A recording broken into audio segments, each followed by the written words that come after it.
ఎలా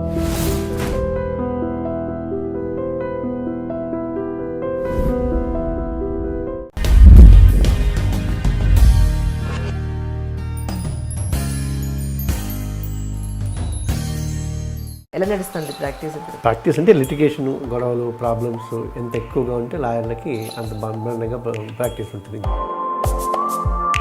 మన దగ్గరికి వచ్చేవాళ్ళందరూ ఎవ్వరు కూడా అందరూ బెంగెట్టుకుని గడ్డ వేసుకుని చిక్కిపోయి ఏడుస్తూ వస్తారు తప్ప చాలా ఆనందంగా హ్యాపీగా hi I just came to see you అని లాయర్ దగ్గరికి రాలి కదా. మూవీ షూటింగ్స్ కానీ లేదంటే ఏ షూటింగ్స్ అయినా సరే అటువైపు ఉన్నప్పుడు సపోజ్ మీకు కోర్టులో డేట్ ఉన్నప్పుడు మేడం సపోర్ట్ చేస్తూ ఉంటారా ఆ టైంలో? అంటే మేము మా పెళ్ళైనప్పుడు తను ఇంటర్మీడియట్ ఇప్పుడు అది తిడుతూ ఉన్నప్పుడు జాగ్రత్త బాల్య వివాహం కోపం వచ్చింది ఇప్పుడు కేసు వేసినా అని పోతా ఉంది. అందుకు నేను జాగ్రత్తగా ఉంటూ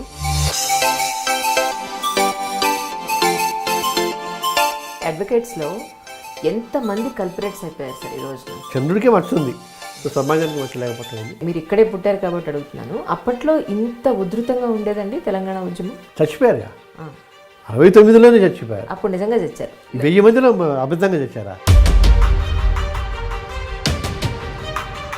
అది కరెక్టే కదా? లేదా ఒక సినిమాలో లాగా ఒక డోపుని తీసుకొచ్చి రబ్బర్ బొమ్మని తీసి చంపారా? ఇది చిత్రపురి కాలనీ సంబంధించి మరి మీకు ఏమి చేయాలనిపించలేదా? 60 లక్షలు, 1 కోటి, 2 కోట్ల జనాభా ఉన్న వాళ్ళకి వాళ్ళ సినిమాలు ఉన్నాయి. 4.5 కోట్లు ఉన్న తెలంగాణకి తెలంగాణ సినిమా అక్కర్లేదా? అవన్నీ భాషా ప్రయుక్త రాష్ట్రాలు. మరి ఇది తెలుగు భాష, అది తెలుగు భాష. తెలుగు తల్లిని తెలంగాణ తెలుగు వేరు చేస్తారు కదా. మరి ఒకటే అని ఎట్లా అంటారు? అసలు కాన్షియస్ ఉంటుందా? మనస్సు ఉంటుందా?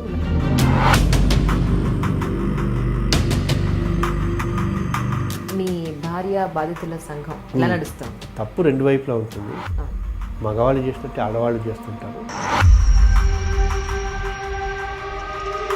మేము కూడా మీతో సమానమే అన్నట్టుగా అమ్మాయిలు కూడా సిగరెట్ తాగడం కానీ ఆ జూబ్లీ హిల్స్ పబ్ అది, బంజారా హిల్సే పబ్బు. ఎందుకంటే అక్కడ డబ్బున్న వాళ్ళు, సినిమా వాళ్ళు, రాజకీయ నాయకులు అందరూ ఉంటారు. ఆ డబ్బు విచ్చలవిడిగా కష్టపడి వచ్చింది కాదు కాబట్టి.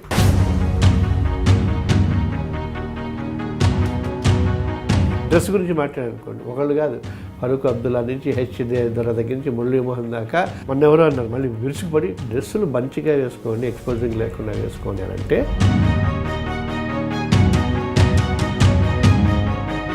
ఇప్పుడు నెట్లోనే ఎప్పుడు కావాలంటే అప్పుడు చూసుకునే అవకాశం ఉంది కదండి. డ్రాయింగ్ రూమ్లో టీవీ పెట్టుకుని బ్లూ ఫిలిం.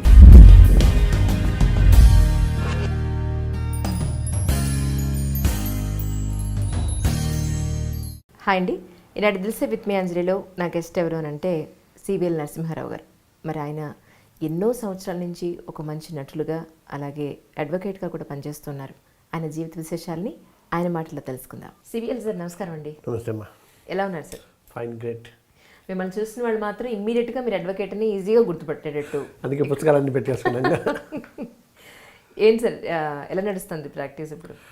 ప్రాక్టీస్ అంటే లిటిగేషను, గొడవలు, ప్రాబ్లమ్స్ ఎంత ఎక్కువగా ఉంటే లాయర్లకి అంత బ్రహ్మాండంగా ప్రాక్టీస్ ఉంటుంది. ఇంకా డిస్కషన్ ఏముంది? ఇంకా ఇప్పుడు ప్రాక్టీస్ బాగా నడుస్తుందంటే సమాజం అస్తవ్యస్తంగా ఉంది అని అర్థం అనమాట. సమాజం బాగుంటేనే మాకు ప్రాబ్లం కదా. ఆరోగ్యంగా ఉంటే డాక్టర్లకి, గొడవలు లేకుండా ఉంటే లాయర్లకి ప్రాబ్లం. అంచేత సో దానికోసం ఈ ప్రాబ్లం తెలుసు కాబట్టి ఎంత బాగుంటే బాగుంటుంది అని ఆలోచిస్తూ ఉంటాం అంతే. ఓకే, అదే డాక్టర్లు అంటుంటారు పేషెంట్ లేరండి చాలా ఆరోగ్యంగా ఉన్నట్టున్నారు, వెదర్ కండిషన్ అంతా బాగానే ఉందండి అని. వెదర్ ఏదైనా మారితే బాగుండు పేషెంట్స్ వస్తారు అనుకుంటూ ఉంటారు. బట్ అట్లా కొంతమంది మంచి డాక్టర్లు కూడా లేదు, అందరూ ఆరోగ్యంగా ఉంటే బాగుంటుంది అనే వాళ్ళు కూడా కొంతమంది ఉన్నారు. అలాగే లాయర్లలో కూడా ఈ డిస్ప్యూట్స్ ఏం లేకుండా ఉంటే బాగుంటుంది అనుకుంటూ, అందుకే మేము కోర్టులకు రావద్దు, లాయర్ల దగ్గర రావద్దు, పోలీస్ స్టేషన్కి వెళ్ళొద్దు అని చెప్తుంటాం గత 15-20 ఏళ్ల నుంచి. ఏం కాదు ఇక్కడ మీకు న్యాయం ఏం లేదు, న్యాయం మీ మనస్సే, so hear about you, your family, your friends అని చెప్తుంటాం. అంటే మనం ఇటువైపు నుంచి మొదలు పెట్టుకుంటూ వచ్చాం కాబట్టి ఈ విషయం మీ ముందు పెట్టాలనుకుంటున్నాను సార్. ఏంటంటే అడ్వకేట్స్లో ఎంతమంది కల్పరేట్స్ అయిపోయారు సార్ ఈ రోజున? నిజంగా ఇప్పుడు నాకు సమస్య ఉందని మీ దగ్గరికి వస్తే, ఇప్పుడు నేనని కాదు, మీరంటే మీ ప్లేస్లో మీరు లేరు, ఒక వ్యక్తి ఒక అడ్వకేట్ దగ్గరికి ఒక వ్యక్తి సమస్య ఉందని వస్తే, ఇతను బాధితుడు ఒక అడ్వకేట్ దగ్గరికి వెళ్తాడు, ఇంకొక అతను అపోజిషన్ వాడు కూడా వెళ్తాడు. వెళ్ళిన తర్వాత ఈ అడ్వకేట్స్ ఇద్దరు ఒకటైపోయి వీళ్ళ దగ్గరికి ఎటు కూడా నిజమైన న్యాయం వైపు ఉండకుండా వాళ్ళ దగ్గర వీళ్ళ దగ్గర కూడా డబ్బులు తీసుకుంటూ న్యాయం చేయని అడ్వకేట్లు ఎంతోమంది ఉన్నారు. నిజమంటారా కాదంటారా? ఎంతోమంది లేదు, కొంతమంది ఉన్నారు. ఎందుకంటే ఎప్పుడు కూడా ఏ దాంట్లో కూడా ఇప్పుడు జనరల్గా మనం ఏమంటే ఆటో వాడు బాగా దురుసుగా ప్రవర్తిస్తే మన ఎక్స్పీరియన్స్ ప్రకారం ఇచ్చి ఈ ఆటో వాళ్ళంతా ఇదే. ఇప్పుడు ఎలాగైతే ఈ మగవాళ్ళంతా ఇంతే అంటున్నామో అంతే కదా, మగవాళ్ళందరూ మృగాళ్ళు ఈ కైండ్ ఆఫ్ బ్రాండ్ చేస్తున్నాము మన ఎక్స్పీరియన్స్ బట్టి జనరల్గా చేస్తుంటాం. బట్ కొంతమంది ఉన్నారు, బ్లాక్ షీప్ అనేవాడు ప్రతి డిపార్ట్మెంట్లోనే ఉన్నారు, ప్రతి ఏరియాలోనే ఉన్నారు. అంతేందుకు ఇప్పుడు లాయర్లలో ఉన్నారు, జడ్జెస్లో జైలుకి వెళ్ళారు ఉన్నారు, జడ్జెస్లో కూడా. దెన్ జర్నలిస్టులలో జైలుకి వెళ్ళే వాళ్ళు, బ్లాక్ మెయిల్ ఉన్న వాళ్ళు ఉన్నారు.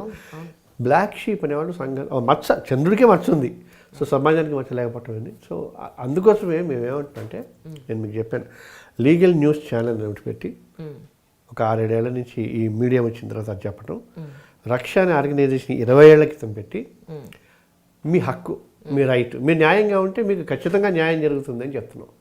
లాయర్ దగ్గరికి వెళ్ళాల్సిన పని లేదు. ప్రభుత్వాలు 100,000 కోట్లు ఖర్చు పెట్టి లీగల్ అవేర్నెస్ క్యాంపులు కానీ, లోక్ అదాలత్లు కానీ, లీగల్ సర్వీసెస్ అథారిటీస్ కానీ అన్నీ పెట్టాయి. ఈ 2 రాష్ట్రాలలో 15 ఏళ్ల క్రితం మనం రక్ష అనే మన ఆర్గనైజేషన్ తరఫున లోక్ అదాలత్లు ప్రతి డిపార్ట్మెంట్లోనూ పెట్టాలని చెప్పేసి హైకోర్టులో కేసులు వేసి ఈ municipal corporation, electricity department, water works, consumer forum, DRT వీటన్నింటిలోనూ లోక్ అదాలత్లు పెట్టించాం. ఓకే. సో అన్నీ అంటే బేసిక్గా ప్రభుత్వాలు, పార్టీలు ఏమైనా ప్రభుత్వాలు ప్రజల మంచి కోసం జరుగుతూనే ఉంటాయి. కాబట్టి మనకి తెలియాలిగా, మనకి మనం అడగటానికి నాకు హక్కు ఉందని తెలియాలిగా. అలా తెలుసుకోకుండా ఉంటాం. జనరల్గా ఏంటంటే మనకెందుకు ఏదైనా ప్రాబ్లమ్ వస్తే లాయర్లు ఉంటారు. అసలు మీరు ఇందాక అన్నట్టుగా ఆ 2 పార్టీలు లాయర్ల దగ్గరికి వెళ్ళాల్సిన అవసరం లేదు, వెళ్ళక్కర్లా. ప్రీ లిటిగేషన్ కేసులు అని ఉంటాయి. గవర్నమెంట్ ప్రతి కోర్టులోనూ లోక్ అదాలత్లు పెడతాయి. అక్కడికి వెళ్ళి ఒక ఉత్తరం రాసి మా ఇద్దరి మధ్య ఇబ్బంది ఉంది, లేదా నా దగ్గర ఇబ్బంది ఉంది, వాడిని పిలిపించండి, పిలిపించి మీడియేషన్ చేసి సెటిల్ చేయండి అంటే సెటిల్ చేసేస్తారు ఒక ఉత్తరం. అది ఆ లోక్ అదాలత్లో ఏదైతే జడ్జిమెంట్ వచ్చి ఆర్డర్ పాస్ అవుతుందో అది సుప్రీంకోర్టు దాకా కూడా వెళ్ళక్కర్లేదు, అప్పీల్కి ఆస్కారం ఉండదు. అంత బ్యూటిఫుల్ కాన్సెప్ట్ అది. ఇప్పుడు మామూలుగా కోర్టులు మీరు ఇందాక అన్నట్టుగా లాయర్ల దగ్గరికి వెళ్ళి నేను గెలిస్తే మీరు ఎడతారు, మీరు గెలిస్తే నేను ఎడతారు, ఇలా ఇలా ఇలా వెళ్ళిపోతూ సుప్రీంకోర్టు దాకా వెళ్ళి మన జీవితాలు నాశనం చేసుకుంటున్నాం. సో ఈ కాన్సెప్ట్ తెలియాలి, మీడియా దాని మీద కాన్సన్ట్రేట్ చేయాలి. నిజంగా అసలు ఈ విషయం ఉందని నిజంగా నాకు కూడా తెలియదండి. ఎప్పుడైనా సమస్య వస్తే అడ్వకేట్ దగ్గరికి వెళ్ళాలి, కేసు రిజిస్టర్ చేయాలి, ఇదే తెలుసు. కానీ చాలా సింపుల్ చెప్తాను. డాక్టర్ దగ్గరికి కూడా ఏం లేదు, 4:30కి లేచి పొద్దునే కాస్త వ్యాయామం చేసి, వాకింగ్ చేసి, జాగింగ్ చేసి, మంచి ఫుడ్ ఎక్కువ వారానికి ఒకసారి మసాలాలు తింటూ మిగతా అంతా ఆరోగ్యంగా ఉంటే మనం డాక్టర్ దగ్గరికి వెళ్ళంగా. కానీ ఏ హాస్పిటల్లో చూసినా కూడా కిక్కిరిసి ఉండిపోయినాయి. అంటే ఏంటి, మన తప్పే, మనం గ్రహించకపోవటమే. కాకపోతే ఈ ఆరోగ్యం కాన్సెప్ట్ అనేది జనరల్గా తెలుస్తుంది మన పాతకాలం నుంచి కూడా. లా అనేది కొంచెం తెలియట్లేదు, ఎందుకంటే పరిస్థితులు మారుతున్న కొద్దీ డిఫరెంట్గా వెళ్ళిపోతుంది. కాబట్టి ఇవన్నీ చెప్పాల్సిన అవసరం ఉంది. ప్రభుత్వాలు చెప్పాలి, అధికారులు చెప్పాలి, మీడియా చెప్పాలి, సోషల్ యాక్టివిస్ట్ చెప్పాలి. చెప్తే అన్నీ అద్భుతంగా ఉంటాయి. మీ భార్య బాధితుల సంఘం ఎలా నడుస్తుంది? అంటే ఉంది, లేదు. కొన్ని వేల మంది అందులో సభ్యులుగా ఉన్నారు, ఒక్క సభ్యుడు లేడు. ఎందుకంటే దానికి ఒక స్ట్రక్చర్ లేదు. మేము పెట్టడానికి కారణం ఒక 20 ఏళ్ల క్రితం హస్బెండ్ వైపు నుంచి కూడా కొన్ని సూసైడ్లు చేశారు. మనకి ఇంటి ఆఫీస్లో ఉండేవాళ్ళు, ఒక అత్త సూసైడ్ చేసి చచ్చిపోయింది వారం రోజులు, తర్వాత ఇంకోటి చచ్చిపోయారు. ఎందుకు ఇలా జరుగుతుంది? నిజంగా వీళ్ళు దుర్మార్గులు అయితే భర్త తాలూకు వాళ్ళు, మరి వీళ్ళు ఎందుకు చచ్చిపోతారు? వాళ్ళు చచ్చిపోయేలాగా వాళ్ళు కదా చేయాల్సింది అనుకుంటూ ఆలోచిస్తే తప్పు 2 వైపులా ఉంటుంది. మగవాళ్ళు చేసినట్టే ఆడవాళ్ళు చేస్తుంటారు. వాళ్ళు పెట్టే బాధలు భరించలేక వీళ్ళందరికీ చెబుతున్నారని చెప్పి అనుకుని అప్పుడు వీళ్ళకు కూడా ఒక వాయిస్ ఉంటే బాగుంటుంది, ప్లాట్ఫామ్ ఉంటే బాగుంటుందని మాత్రం పెట్టడం జరిగింది.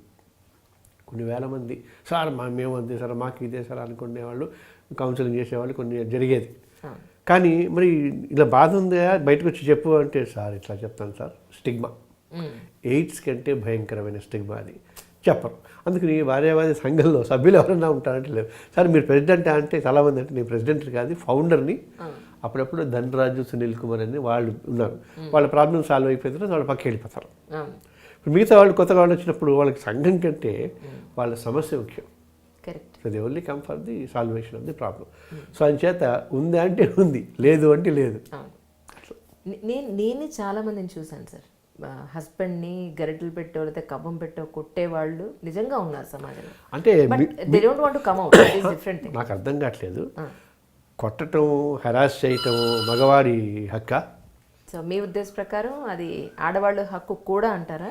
అంటే హక్కులు ఒకరికే ఉంటాయా? ఇప్పుడు 33% కోసం ఎలాగో ఫైట్ చేస్తున్నారు, 67% మగవాళ్ళు కొడుతుంటే మిగతా 33% పాపం వాడు కూడా కొట్టాలిగా. అదేదో సామెత, ఆ మధ్య ఎవరో ఇంటర్వ్యూలో అడిగితే, సార్ ఏంటి సార్ ఇలా ఆడపిల్లలు కూడా చంపేస్తున్నారని ఎవరో జర్నలిస్ట్ అడిగి, అంటే ఇప్పుడు అంత మీకు ఎందుకు ఆశ్చర్యంగా ఉందంటే ఎప్పుడు జనరల్గా చేయరు కదా. అంటే అదే ఇప్పుడు అందుకే కుక్క మనిషిని గరిస్తే న్యూస్ కాదు, మనిషి కుక్కని గరిస్తే న్యూస్ అవుతుంది. అలాగే ఆడపిల్లలు కొట్టరు, మంచివాళ్ళు, సహిస్తారు, బాధపడతారు, దెబ్బలు తింటారు అని ఒక ట్రెండ్ అయిపోయింది. అందుకని వాళ్ళు కొట్టేసరికి అయ్యో నిజమా పాపం కొట్టిందా అని అనుకుంటూ ఉంటాం. కాకపోతే ఆ బాధలు తగ్గి ఇప్పుడు కొంచెం వాళ్ళు కూడా కొంచెం ఇండిపెండెంట్గా అయ్యి మాకు హక్కులు అని చెప్పేసి అప్పుడెప్పుడో ఇంతకుముందు కార్టూన్లలో జోకుల్లో మాత్రమే పరిమితం అయిపోయాయి, ఇప్పుడు రియాలిటీలో కూడా అయిపోతుంది. మర్డర్స్ కూడా చేసేస్తున్నారు కదా. అంటే కొంచెం సీరియస్ నోట్లో పెడితే ఇప్పుడు ప్రియుడు మొదల్లో పడి పిల్లల్ని చంపేయటం, మగుళ్ళని బట్టి చంపేయటం కూడా జరుగుతుంది. అంటే హ్యూమన్ ఎమోషన్స్, నేను అదే చెప్తుంటే ఎప్పుడు హ్యూమన్ ఎమోషన్స్ అన్నవి మెన్కి విమెన్కి సపరేట్గా ఉండవు, అందరికీ ఒకటే ఉంటాయి. ఆ బాధ, కన్నీళ్ళు, కష్టాలు, పగ, రివెంజ్లు అన్నీ ఉంటాయి. అవి బయటకు వస్తాయి. కాకపోతే ఆడపిల్లలు ఎప్పుడు జనరల్గా వాళ్ళకి మనం చిన్నప్పటి నుంచి నేర్పటం, భూమాతంతో ఓర్పు అన్నాం కాబట్టి అన్నీ ఓర్చుకుంటూ ఉంటారు. ప్రకృతి కూడా వాళ్ళకి అన్యాయం చేసిందో లేదా ధైర్యాన్ని ఇచ్చిందో స్ట్రెంత్ని ఇచ్చిందో తెలియదు, కానీ ఎక్కువ సహించడానికి అవసరమైన ఫిజికల్ కష్టాలు కూడా వాళ్ళకే పెట్టింది, ఇంక్లూడింగ్ పిల్లల్ని కంట్రోల్ లాంటివి, పెంచడం లాంటివి. సో అదే మనం ఒకసారి అర్థం చేసుకోవాలి. కాకపోతే అందుకే చెప్తున్నాం, మగ తప్పు ఆడ తప్పు అని ఉండదు, తప్పు తప్పే, దాన్ని ధైర్యంగా చెప్పగలగాలి. అందుకు ధైర్యంగా చెప్పాం కాబట్టి ఈ భార్య బాధ్యత సంఘం అనేది వచ్చి ఓహో ఇది కూడా ఉంది కదా అని, నేను ఉండకూడదని వాళ్ళ ఉద్దేశం, బట్ ఉండాలి అని నేను పెట్టాను. అట్లా అంటే ఈ రోజు చూస్తే, అంటే ఇప్పుడు మీరు మార్పు అన్నారు చూసారా, అప్పట్లో అలా ఉండేవాళ్ళు ఇప్పుడు ఎలా ఉంటున్నారు అనేది ఈ రోజు ఏ కాఫీ డేల్లో చూసినా, పబ్బుల్లో చూసినా, మేము ఎందులోనూ తక్కువ కాదు, మేము కూడా మీతో సమానమే అన్నట్టుగా అమ్మాయిలు కూడా సిగరెట్ తాగడం కానీ, మద్యం తాగడం కానీ, డ్రంక్ అండ్ డ్రైవ్ కానీ, డ్రంక్ అండ్ డ్రైవ్ ఎన్ని కనపడుతున్నాయండి ప్రతి వారం. అమ్మాయిలు కూడా పెడుతున్నారు కదా. అంటే సార్ ఫైన్, వాళ్ళు తాగుతున్నారు, మేము తాగుతున్నాం, దాన్ని ఎవరు ఇది తప్పు అని చెప్పే ధైర్యం కూడా ఎవరికీ లేదు, అందరూ సమానమే అంటున్నారు కాబట్టి. కానీ పిల్లల్ని మోసి కని పెంచేటువంటి బాధ్యత ఎక్కువ భగవంతుడు స్త్రీకి ఇచ్చాడు. సో ఇటువంటి కండిషన్స్లో ఒక విమెన్ ఎంతవరకు ఆరోగ్యకరంగా నెక్స్ట్ జనరేషన్ ఇవ్వగలదంటారు? పోతుంది కదా. అందుకే ఇన్ఫర్టిలిటీ సెంటర్స్ విపరీతంగా వచ్చేసినాయి కదా. ఇప్పుడు కంప్యూటర్లు, ఉద్యోగాలు, అమ్మాయి నైట్ షిఫ్ట్ అయితే అబ్బాయి డే షిఫ్ట్ ఇలా జరుగుతున్నాయి. ఒకళ్ళకొకళ్ళకి అంటే ఆ అబ్బాయి అమ్మాయిల మధ్య ఉండే సెన్సిటివిటీ టోటల్గా మిస్ అయిపోయింది. ఆడ మగ అనే డిఫరెన్షియేషన్ తగ్గిపోయింది. సో ఇంక్లూడింగ్ డ్రెస్సెస్ దగ్గర నుంచి, బిహేవియర్ దగ్గర నుంచి, హెయిర్ స్టైల్స్ దగ్గర నుంచి. ఇప్పుడు ఏమన్నా మాట్లాడితే మరి అమ్మమ్మలు అయిపోయారు, మరి మీరు చాదస్తం ఎక్కువైపోతుంది అని. అది ప్రపంచము వందల వేల ఏళ్ల నుంచి కూడా కట్టు, బొట్టు, జుట్టు అన్నారు. ఈ మూడు గురించి మాట్లాడితే మీరు బీజేపీ వాళ్ళ అంటారు, లేదా మీరు చాదస్తులు అంటూ ఉంటారు. దేశం కోసము లేదా భారత మాత జై, వందే మాత్రము, నా తల్లి వగైరా అంటే ఇవన్నీ ఆ మధ్య ఎవరో అన్నారు కూడా స్త్రీవాదులు. అంటే నాకు చాలామంది అన్ని రకాల వాళ్ళు ఫ్రెండ్స్, ఎవరో పాప ఒక ఆర్గనైజేషన్ అంటే సౌశీల్య అకాడమీ, ఆ పేరేంటి అసలు దరిద్రం, సౌశీల్యం ఏమిటి అని అంటారు. ఏం చెప్తాం వాళ్ళకి ఇంకా? సో ఇవన్నీ ఏంటంటే ఒకటి, ఇప్పుడు నేను ఇందాక చెప్పినట్టుగా పబ్బుల్లో వెళ్ళిన వాళ్ళు ఆ ఆడతనం ఎప్పుడైతే వాళ్ళకి గుర్తొస్తుందో వాళ్ళు పడే నరకం అంతా ఇంత కాదు. ఇప్పుడు మనం చూస్తుంటే ఇంత అబోవ్ ఉన్నవాళ్ళు అనుకున్న పిల్లలు, ఆడపిల్లలు కూడా డిప్రెషన్లోకి వెళ్ళిపోయి, అంటే ఆ ప్రియులో మగాడు వదిలేస్తే డిప్రెషన్లోకి వెళ్ళిపోయి వాళ్ళు సూసైడ్ చేసుకుని, మన తిరుపతిలో ఒక డాక్టర్ మీద నర్స్ యాసిడ్ పోసి, ఇలా రకరకాలుగా జరుగుతున్నాయి. అంటే పరిధులు ఉంటాయమ్మా, ఎవరి పరిధులు ఉంటాయి వాళ్ళకి. ఇప్పుడు పిల్లల్ని మనం ఏడాది 2 ఏళ్ల దాకా నిప్పుని ముట్టుకోవద్దు అని కాపాడుకుంటాం మనం, వాళ్ళకి తెలియదు. కొంత ఏజ్ వస్తున్న కొద్దీ గ్రహింపు వస్తుంది. అలాగే ఆ రెస్ట్రిక్షన్స్ అన్నవి ప్రకృతి సహజం. అందుకే ఇప్పుడు ఈ ప్రాబ్లం ఏమైందంటే ఈ వితండవాదనలన్నీ వచ్చిన తర్వాత సుప్రీంకోర్టులో కూడా కొంత కన్ఫ్యూజన్లో పడిపోయి ఫ్యాక్ట్ అదే, కన్ఫ్యూజనే ఖచ్చితంగా. అదే ఆయన రికార్డ్ సుప్రీంకోర్టుని విమర్శిస్తున్నామంటే ఖచ్చితంగా విమర్శించాలి. తెలియదు పాపం వాళ్ళకి. ఎందుకంటే ఎక్కడున్నా ఏ దేశంలో ఉందో అన్యాచురల్ సెక్స్ అని అన్నారు, అంటే ప్రకృతి విరుద్ధంగా, అది ఓకే అన్నారు 377. ఆ తర్వాతనేమో వివాహేతర సంబంధం, అది ఓకే అన్నారు. వివాహేతర సంబంధం ఓకే అంటే వివాహం ఎందుకు అసలు ఫస్ట్ పాయింట్? అవును కదా. ఇప్పుడు ఇష్టమైన వాడితే వెళ్ళచ్చు, దేర్ మ్యాటర్. ఇక అసలు పెళ్ళికి ఇంకా విలువే ఉంది చెప్పండి. విలువ అక్కడ పెళ్ళి ఎందుకోండి, పెళ్ళి కావాలి అనుకుంటే విలువ. ఇప్పుడు ఇప్పుడు ఈ వివాహేతర సంబంధం, వివాహం ఎందుకు అసలు ఫస్ట్ పాయింట్? సంబంధమే. ఇంతకుముందు అనాగరిక నాగరిక జాతులు, అనాగరికలు, లేదా వాళ్ళు కోయవాళ్ళు, లేదా ఐ మీన్ పాత రోజులలో వాళ్ళకి వావి వరుసలు, కట్టుబాట్లు, నియమాలు ఉండేవి కాదనుకుంటా. ఇప్పుడు రోజులు పెరుగుతున్న కొద్దీ దేశకాల పరిస్థితుల్ని అనుసరించి కొన్ని నియమాలు ఉంటాయి.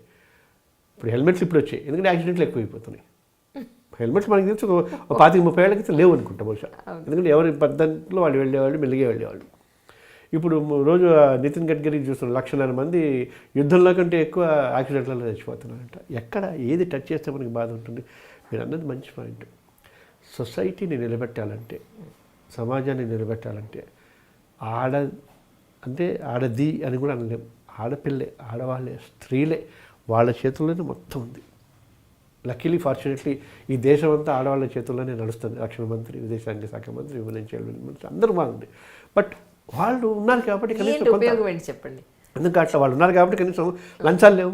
ఇప్పుడు ఒక్క విషయం ఆలోచించండి, లంచాలలో జైళ్ళకి వెళ్ళిన చీఫ్ మినిస్టర్లు, కేంద్ర మినిస్టర్లు అందరూ ఉన్నారు, కానీ ఆడపిల్లలు ఎంతమంది ఉన్నారు? చాలా తక్కువ, చాలా చాలా చాలా నెగ్లిజిబుల్. ఎందుకంటే వాళ్ళు అటువైపు దోకరు. వాళ్ళు ఏ పని చేసినా, స్త్రీలు ఏ పని చేసినా 99.99% సిన్సియర్గా చేస్తారు, మనసు పెట్టి చేస్తారు, స్వచ్ఛంగా చేస్తారు, ప్లెయిన్గా చేస్తారు, ఫేర్గా చేస్తారు, ట్రాన్స్పరెంట్గా చేస్తారు. బట్ ఎక్కడొక్కడ ఉంటారు కనుక, సో అందుకని ఆడపిల్లలకి ఆ కట్టుబాట్లు ఇంపార్టెంట్. మళ్ళీ నేను కొంచెం ఎక్కువ మాట్లాడితే డ్రెస్ గురించి మాట్లాడానుకోండి, ఒకళ్ళు కాదు, ఫరూక్ అబ్దుల్లా నుంచి దొర దగ్గర నుంచి మురళీమోహన్ దాకా మొన్న ఎవరో అన్నారు, మళ్ళీ విరుచుకుపడి, అంటే డ్రెస్సుల వల్ల అంటారు. డ్రెస్సులు మంచిగా వేసుకోండి, ఎక్స్పోజింగ్ లేకుండా వేసుకోండి అని అంటే లింక్ అని అంటే పాపం మీడియా వాడు కూడా అనవసరం అంటే డ్రెస్సుల వల్ల, డ్రెస్సులకి సంబంధం లేదు. 3 నెలల పాప ఏ డ్రెస్ వేసుకుందని రేపు చేస్తారు, 90 ఏళ్ళు, 60 ఏళ్ళు, 70 ఏళ్ళ ఆవిడ ఏ డ్రెస్ వేసుకుందని చేస్తారు. వాళ్ళ పశువులు, మృగాలు ఉంటాయి కొన్ని, కానీ డ్రెస్సులు కూడా వేసుకుంటే వాళ్ళ ఆలోచనని వాళ్ళని మనం అట్రాక్ట్ చేయడం లేదా ప్రొవోక్ చేసే విధంగా ఎందుకు ఉండాలి అనేది. అంటే ప్రొవోక్ చేస్తున్నాను కదా. ఇప్పుడు young minds corruption prevention act అని 50లో 56లో ఉంది. ఇప్పుడు మన పిల్లల్ని అడల్ట్ ఎందుకంటాం, అడల్ట్స్ ఓన్లీ ఎందుకంటాం, పెద్దలకు మాత్రమే సినిమాలు ఎందుకంటాం. ఇప్పుడు సాయంత్రం రాత్రి 11 నుంచి తెల్లవారుజామున 6 నుంచి రాత్రి 11 దాకా పిల్లలు చూడకూడని కంటెంట్ ఉన్న ఏ కార్యక్రమాలు వేయకూడదని కేబుల్ నెట్వర్క్ రెగ్యులేషన్ యాక్ట్లో చెప్పారు. బట్ ఎందుకంటే వాళ్ళు చూస్తే పాడైపోతారంట. అంతేందుకు అందరం కలిసి, ఇప్పుడు ఫ్యామిలీ కలిసి, ఎందుకు ఇప్పుడు నెట్లోనే ఎప్పుడు కావాలంటే అప్పుడు చూసుకునే అవకాశం ఉంది కదండి. ఇక అసలు ఆ టీవీలతో పనే ఉంది. నేననేది అది కూడా మనం పెడదాం. ఇప్పుడు ఎందుకంటే ఒక చెడు ఉంది కదా, చెడుని మనం యాక్సెప్ట్ చేసుకుంటూ దాన్ని సమర్థిస్తూ పోతే ఇట్లా మనం మాట్లాడుకోవాలి. ఇప్పుడు మన నెట్లో ఉందంటే ఎవరింటికి వాళ్ళు వెళ్ళిపోయి నెట్లో చూసుకుంటారు. మన హాయిగా మన స్క్రీన్లో డ్రాయింగ్ రూమ్లో టీవీ పెట్టుకుని బ్లూ ఫిలిం చూడలేంగా. ఎందుకు చూడడం? ఎందుకంటే తల్లి, తండ్రి, అమ్మ, నాన్న, భార్య, భర్త, పిల్లలు, ఈ డిఫరెన్సియేషన్స్ ఉంటాయి కదా. ఇప్పుడు వాళ్ళకి స్పేస్ ఉంటుంది, ఆ పర్సనల్ స్పేస్లో ఏమైనా చేయండి. ఇప్పుడు సృష్టి కార్యం కోసం అని అనుకుంటే 4 గోడల మధ్య చేసి మా పిల్లలు ఉన్నారు, మా మనవలు ఉన్నారు అనుకుంటూ ఉంటే అంతవరకు ఓకే. దానికి లిమిటేషన్ పెట్టారు. దాన్ని తీసుకెళ్ళి ఇప్పుడు ఇంతకుముందు బెడ్రూమ్లో, డ్రాయింగ్ రూమ్లో ఉండే టీవీ తీసుకెళ్ళి బెడ్రూమ్లోకి వెళ్ళిపోయింది. ఇప్పుడు చేతుల్లోకి వచ్చేసింది, నెట్లోకి వచ్చింది మీరు అన్నట్టుగా. సో ఈ టెక్నాలజీ ఒక విధంగా మంచిది, ఒక విధంగా నాశనం అయిపోతుంది ఫస్ట్ పాయింట్. సో అంటే ఇప్పుడు నేను ఎందుకంటే ఈ దేశాన్ని బాగు చేయాలి, ఈ సమాజాన్ని బాగు చేయాలి, ఈ మనుషుల్ని బాగు చేయాలి అంటే ఆడపిల్లే, స్త్రీలే వాళ్ళకి అగ్రతాంబూలం ఇస్తుంది. కానీ వాళ్ళకి అంటే అగ్రతాంబూలం అని చెప్పేసి మమ్మల్ని అడగదొక్కుతున్నారా, వంటింటికే పెడుతున్నారా అంటే వాళ్ళకో దండం, వాళ్ళ ఆలోచనకో దండం, ఇంకా అందుకని ఏం చేయరు. వాళ్ళని చూసి కోపము, అసహ్యం కంటే జాలి పడాలనిపిస్తుంది. అది అల్టిమేట్. ఇంకా ఇనీషియల్ స్టేజ్లో కోపం వస్తుంది, సెకండ్ స్టేజ్ చేసి దరిద్రులు అని అసహ్యం వస్తుంది, 3వ స్టేజ్లో పాపం ఏం చేస్తాం, వాళ్ళు అంతకంటే రాదు. ఈ మధ్య మీది ఒకటి డిబేట్ ఒకటి ఛానల్లో చూశానండి. అంటే అప్పటి నుంచి మీ ఇంటర్వ్యూ కోసం ట్రై చేస్తున్నాను. నేను ఎప్పుడు చేసినా మీరు డిబేట్లో ఉంటారు. అంటే నా కడుపులో ఉన్న దుగ్ధంతా తీర్చేసుకున్నామని ఎక్కడ కెమెరా కనిపిస్తే నేను వెళ్ళిపోయి ఉన్నాను, నేను ఉన్నాను, ప్లీజ్ నా ఇంటర్వ్యూ తీసుకోరా అని అంటున్నాను. అట్లా అయిపోయింది పరిస్థితి. అయ్యో లేదు లేదు, అంటే చాలా ఎమోషనల్గా మీరు చాలా ఎమోషనల్గా కనెక్ట్ అయ్యారు ఆ రోజు. అవతల వైపు సంధ్య గారు లేకపోతే ఇంకెవరో ఉన్నారు మాట్లాడుతున్నారు. ఎంత అసహనం వచ్చేసిందంటే మీలో ఒక స్టేజ్ తర్వాత అని అనేసరిగా, అంటే ఎంత చెప్పినా వీళ్ళు అనవసరం, వీళ్ళు మారరు అన్న ఒక నిర్ణయానికి వచ్చారు ఆ రోజు. ఈ మహిళల మీద చర్చ దానికి సంబంధించి ఏబిఎన్ ఛానల్. నేను అదే అంటాను. మీ క్వశ్చన్ ఏంటి? అదే అంటే మీకు ఎమోషన్స్ చాలా ఎక్కువేమో అని అనిపించింది నాకు ఆ రోజున యాక్చువల్లీ. అంటే కారణం ఒకటే అమ్మా, ఎందుకంటే ఎమోషన్స్ ఎందుకంటే కళ్ళ ముందు ఒక దారుణం జరుగుతుంటే, ఇప్పుడు నిజంగా నేను సినిమాలో చూపించే ఎవరైనా మర్డర్ జరుగుతుంటే నేను అక్కడ ఉంటే నేను బహుశా నేను పారిపోతానేమో, పారిపోకపోతే చాలా గొప్ప అని మీరు అన్నట్టుగా ఎమోషన్ కనెక్ట్ అయిన దూరం నుంచి రాయి చూస్తాను తప్ప సినిమాలో చూపించినట్టు వాడి మధ్యకి వెళ్ళిపోయి ఆ కత్తి దెబ్బలు తిని వాడు రక్షించేంత ఇది లేదు, సహనం లేదు. కానీ లీగల్గా ఒక కొద్ది గొప్ప తెలిసిన వాడిగా ఇది చట్టం అని అనుకున్నప్పుడు ఆ చట్టాన్ని ఫాలో కాకపోతే మాత్రం బాధ అనిపిస్తుంది. ఎందుకంటే మీరు ఇందాక అన్నట్టుగా ఏ డిబేట్లో చూసినా అన్ఫార్చునేట్లీ దురదృష్టవశాత్తు లా గురించి ఈ మాట్లాడే వాళ్ళకి ఎవరికి తెలియట్లా. అది చదువుకుని వస్తే ఏదైనా సబ్జెక్ట్ మీద ఉంటే అది చదువు ఒకటి మాట్లాడితే ఇంకోటి మాట్లాడతారు. ఇప్పుడు డ్రెస్సింగ్ అన్నా, డ్రెస్సింగే మాట్లాడదాం. నా ఇష్టం నా డ్రెస్. స్ట్రీకింగ్ అంటారు, మొత్తం బట్టలు ఇప్పేసి తిరగటం, అది ఇండియన్ పీనల్ కోడ్లో అఫెన్స్. ఎందుకు? నా బట్టలు కదా, నా శరీరం కదా, మీకెందుకు? చూడండి, don't look at me please. ఇప్పుడు అలా అంటే అయిపోలా కాదుగా, రాళ్ళు వచ్చి కొడతారు. అవును కదా, రాళ్ళు వచ్చి కొడతారు. మరి అటువంటిప్పుడు నేను ఇష్టం అంటే మీరు ఇప్పుడు నేను ఎలా డ్రెస్ చేసుకోవాలో చెప్పకండి, మీ అబ్బాయికి నన్ను అలా చూడొద్దని చెప్పండి అంటే, ఇప్పుడు జీపుల్లారెడ్డి స్వీట్ షాప్లో ఇష్టంగా ఉంటుంది, లేదా ఇంకోటి అంతెందుకు మీకు ఆడవాళ్ళకి సంబంధించినంత వరకు ఫర్నిచర్కి ఆడపిల్లల్ని అర్ధనగ్నంగా చేస్తారు. బ్లేడ్లకి, స్కూటర్లకి, కంచాలకి, మంచాలకి, బనీళ్ళకి. ఎందుకు అసలు? అంటే అమ్మాయిని చూడాలా, ప్రోడక్ట్ చూడాలా? అమ్మాయిని చూడండి అని చెప్పి ఎరవేస్తున్నారు. దానికి ఆడపిల్లలను కూడా నేను అంటే కేవలం ఆడపిల్లలు ఎట్లా, ఆడపిల్ల అక్కడ మోడల్గా ఉంటే ఆ అమ్మాయిని డైరెక్ట్ చేసిన వాడు, ఆ యాడ్ ప్రొడ్యూస్ చేసిన వాడు, ఆ ప్రోడక్ట్ మ్యానుఫ్యాక్చరర్ కూడా తప్పే, వాళ్ళు మగాళ్ళే మళ్ళీ. అంటే నేను అంటే ఒక పులికి మేకని ఎరేసినట్టు, ఒక చేపకి చిన్న ఎరేసినట్టుగా మగాళ్ళ మైండ్ సెట్ని తెచ్చుకోవటానికి ఆడపిల్లని ఎరేస్తున్నారా? వేస్తున్నామని ఖచ్చితంగా క్లియర్గా ఉంది. దాని మీద ఆపేస్తే ఆడపిల్ల, మాకు గౌరవం కావాలి, మాకు రెస్పెక్ట్ కావాలి. ఇప్పుడు కన్వీనియన్స్ కోసం ఎటువంటి డ్రెస్సెస్ అన్నా వేసుకోవచ్చు. ఇప్పుడు ఫారిన్లో ఉండే డ్రెస్సెస్ వాళ్ళకి అంతా కామనే, ఆ కల్చర్ అది. Nobody bothers it. ఇప్పుడు ఒక ఆడపిల్ల ఇప్పుడు మనం వెళ్ళిపోయి సిగరెట్లు తాగుతూ వరుసగా ఉండిపోతే ఇప్పటికీ కూడా మేబీ కొంత సెంట్రల్ యూనివర్సిటీలు, ఢిల్లీ యూనివర్సిటీలు, కొంత పాష్ ఏరియాస్ మీరు అన్నట్టుగా పబ్లిక్ గిబ్బుల్లో కొంచెం కామన్గా ఒక లుక్ వేసి ఉంటారేమో తప్ప, మామూలు మిగతా ఏ ఏరియాలో ఎక్సెప్ట్ ఆ జూబ్లీ హిల్స్, బంజారా హిల్స్ తప్ప ఎక్కడికి వెళ్ళి ఒక అమ్మాయి సిగరెట్ తాగుతూ ఉన్నా ఇబ్బందిగా. ఎందుకంటే ఆ జూబ్లీ హిల్స్, బంజారా హిల్స్, ఆ జూబ్లీ హిల్స్ పబ్, అది బంజారా హిల్సే పబ్బు. అందుకే ఎప్పుడు మీకు దాని ఏమంటారు డ్రంక్ అండ్ డ్రైవ్ ఎందుకు జూబ్లీ హిల్సే చెప్పండి. అవును, పర్టికులర్ కొన్ని roads, silicon valley, police department particular roads మీద కాదు, సిలికాన్ వ్యాలీ లేకపోతే ఇప్పుడు కూచిపూడి అగ్రహారం లాగా ఈ drunk and drive centre place Jubilee hills. ఎందుకంటే అక్కడ డబ్బున్న వాళ్ళు, సినిమా వాళ్ళు, రాజకీయ నాయకులు అందరూ ఉంటారు. ఆ డబ్బు విచ్చలవిడిగా కష్టపడి వచ్చింది కాదు కాబట్టి మేజర్గా ఎక్కువ శాతం విచ్చలవిడిగా ఖర్చు పెట్టేస్తారు. సో అందుకని మళ్ళీ కమింగ్ బ్యాక్ టు స్త్రీ ఈజ్ అల్టిమేట్. ఈ స్త్రీ తన ఇంపార్టెన్స్ రియలైజ్ అయ్యి, తన రోల్ రియలైజ్ అయ్యి, ఎంతమంది ఈ ఇంటర్వ్యూ చూసే ఎవరు ఎంత అనుకుని పితృస్వామ్య భావజాలము, మనుస్మృతి, హిందువులు, ఎస్ నాకు కావాల్సింది నేను బాగుండాలి, నా చుట్టూ ఉన్న వాళ్ళు బాగుండాలి. అది బాగుండాలంటే ఆ స్త్రీలందరూ, ఆ ఆడపిల్లలందరూ, ఆ బంగారు తల్లులందరూ వాళ్ళు హాయిగా ఉండి, వాళ్ళు నవ్వుతూ ఉండి, వాళ్ళు హ్యాపీగా ఉంటే అదే చుట్టూ పంచుతారు. లేకపోతే ఇక్కడ దాకా డ్రెస్సులు వేసుకుని సో వాళ్ళు ఓకే మా తప్పే ఉంది అనుకుంటే అలాగే ఉంటుంది. మా పిల్లలు అయితే ఇందాక మంచి మాట ఉన్నారు, ఆ ఫెర్టిలిటీకి సంబంధించినంత వరకు నెక్స్ట్ జనరేషన్కి వాళ్ళకి అందరికీ ప్రాబ్లమే. Just because of this. అవునండి. తర్వాత టైట్ జీన్స్ వేసుకోవటం, షర్ట్స్ వేసుకోవటం వగైరా లాంటివి కూడా ఈ ఆడతనాన్ని ఇబ్బంది పెట్టేవి. అబ్బాయిలు కూడా సార్ 10th ఇంటర్మీడియట్ వాళ్ళు సిగరెట్ తాగడం మొదలు పెట్టేస్తే ఇక వాళ్ళు ఒక ఏజ్ తర్వాత మ్యారేజ్ తర్వాత వచ్చే ప్రాబ్లమ్స్ సామాన్య ప్రాబ్లమ్స్ ఉండవు సార్. ఇంకోటి ఇప్పుడు అబ్బాయిలు అని మనం ఇంత మీరు ఎప్పుడు స్త్రీలు అంటారంటే పాడైపోయిన వాడికి ఏం చేస్తాం, అబ్బాయిలు పాడైపోయారు వాడు బాగుపడ్డు. ఆడపిల్లలు అప్పుడే గీత దాడుతున్నారు, వద్దమ్మ గీత దాటుకుంటే సరే అండి నేను వెనక్కి వచ్చాను అనుకోండి, వాళ్ళు ఆడపిల్లలు అక్కడ ఆపి వీళ్ళని బాగు చేసుకుంటే వీళ్ళు వాళ్ళని బాగు చేస్తారు అబ్బాయిలు. కరెక్ట్. సో ఇప్పుడు నేను ఎంత బాగా సంఘం చెప్పినా కూడా ఈ మగపిల్లల మీద హోప్ పోయింది ఆడపిల్లలు. ఇప్పుడు ఆడపిల్లల మీద హోప్ పోతూ ఇప్పుడు మగపిల్లల్ని కాన్సన్ట్రేట్ చేద్దాం అనిపిస్తుంది. ఎందుకంటే మగపిల్లల్ని కాన్సన్ట్రేట్ చేస్తుంటే సొసైటీ అంతా అరే కరెక్ట్ వాడు తప్పు అని అంటున్నారు. ఆడపిల్లది నీది తప్పమ్మా, నువ్వు డ్రెస్ సరిగ్గా వేసుకోలేదు అంటే వరుసగా చెప్పా కదా. ఆఖరికి ఫరూక్ అబ్దుల్లా అప్పుడు ఆ మధ్య ఏమన్నా అంటే తరుణ్ తేజ్ పల్లి అవన్నీ ఆ కేసెస్ ఈ మీటూ కాన్సెప్ట్ ఉన్నప్పుడు ఆడపిల్లల్ని సెక్రటరీగా పెట్టుకోవడానికి భయం వేస్తుంది అని ఒక స్టేట్మెంట్ ఇచ్చాడు. దేశం మొత్తం విరుచుకు పెడితే సాయంత్రానికి తప్పైపోయిందమ్మా నేను భయం భయం భయం. నేను ఏమంటే సరే మొండిగా అయిపోయాను కాబట్టి ఇవన్నీ అలవాటు అయిపోయాయి. ఇప్పుడు 498 మిస్యూజ్ అయిపోతుందని ఆ మధ్య ప్రెస్ క్లబ్లో పెడతాం 20 ఏళ్ల క్రితం.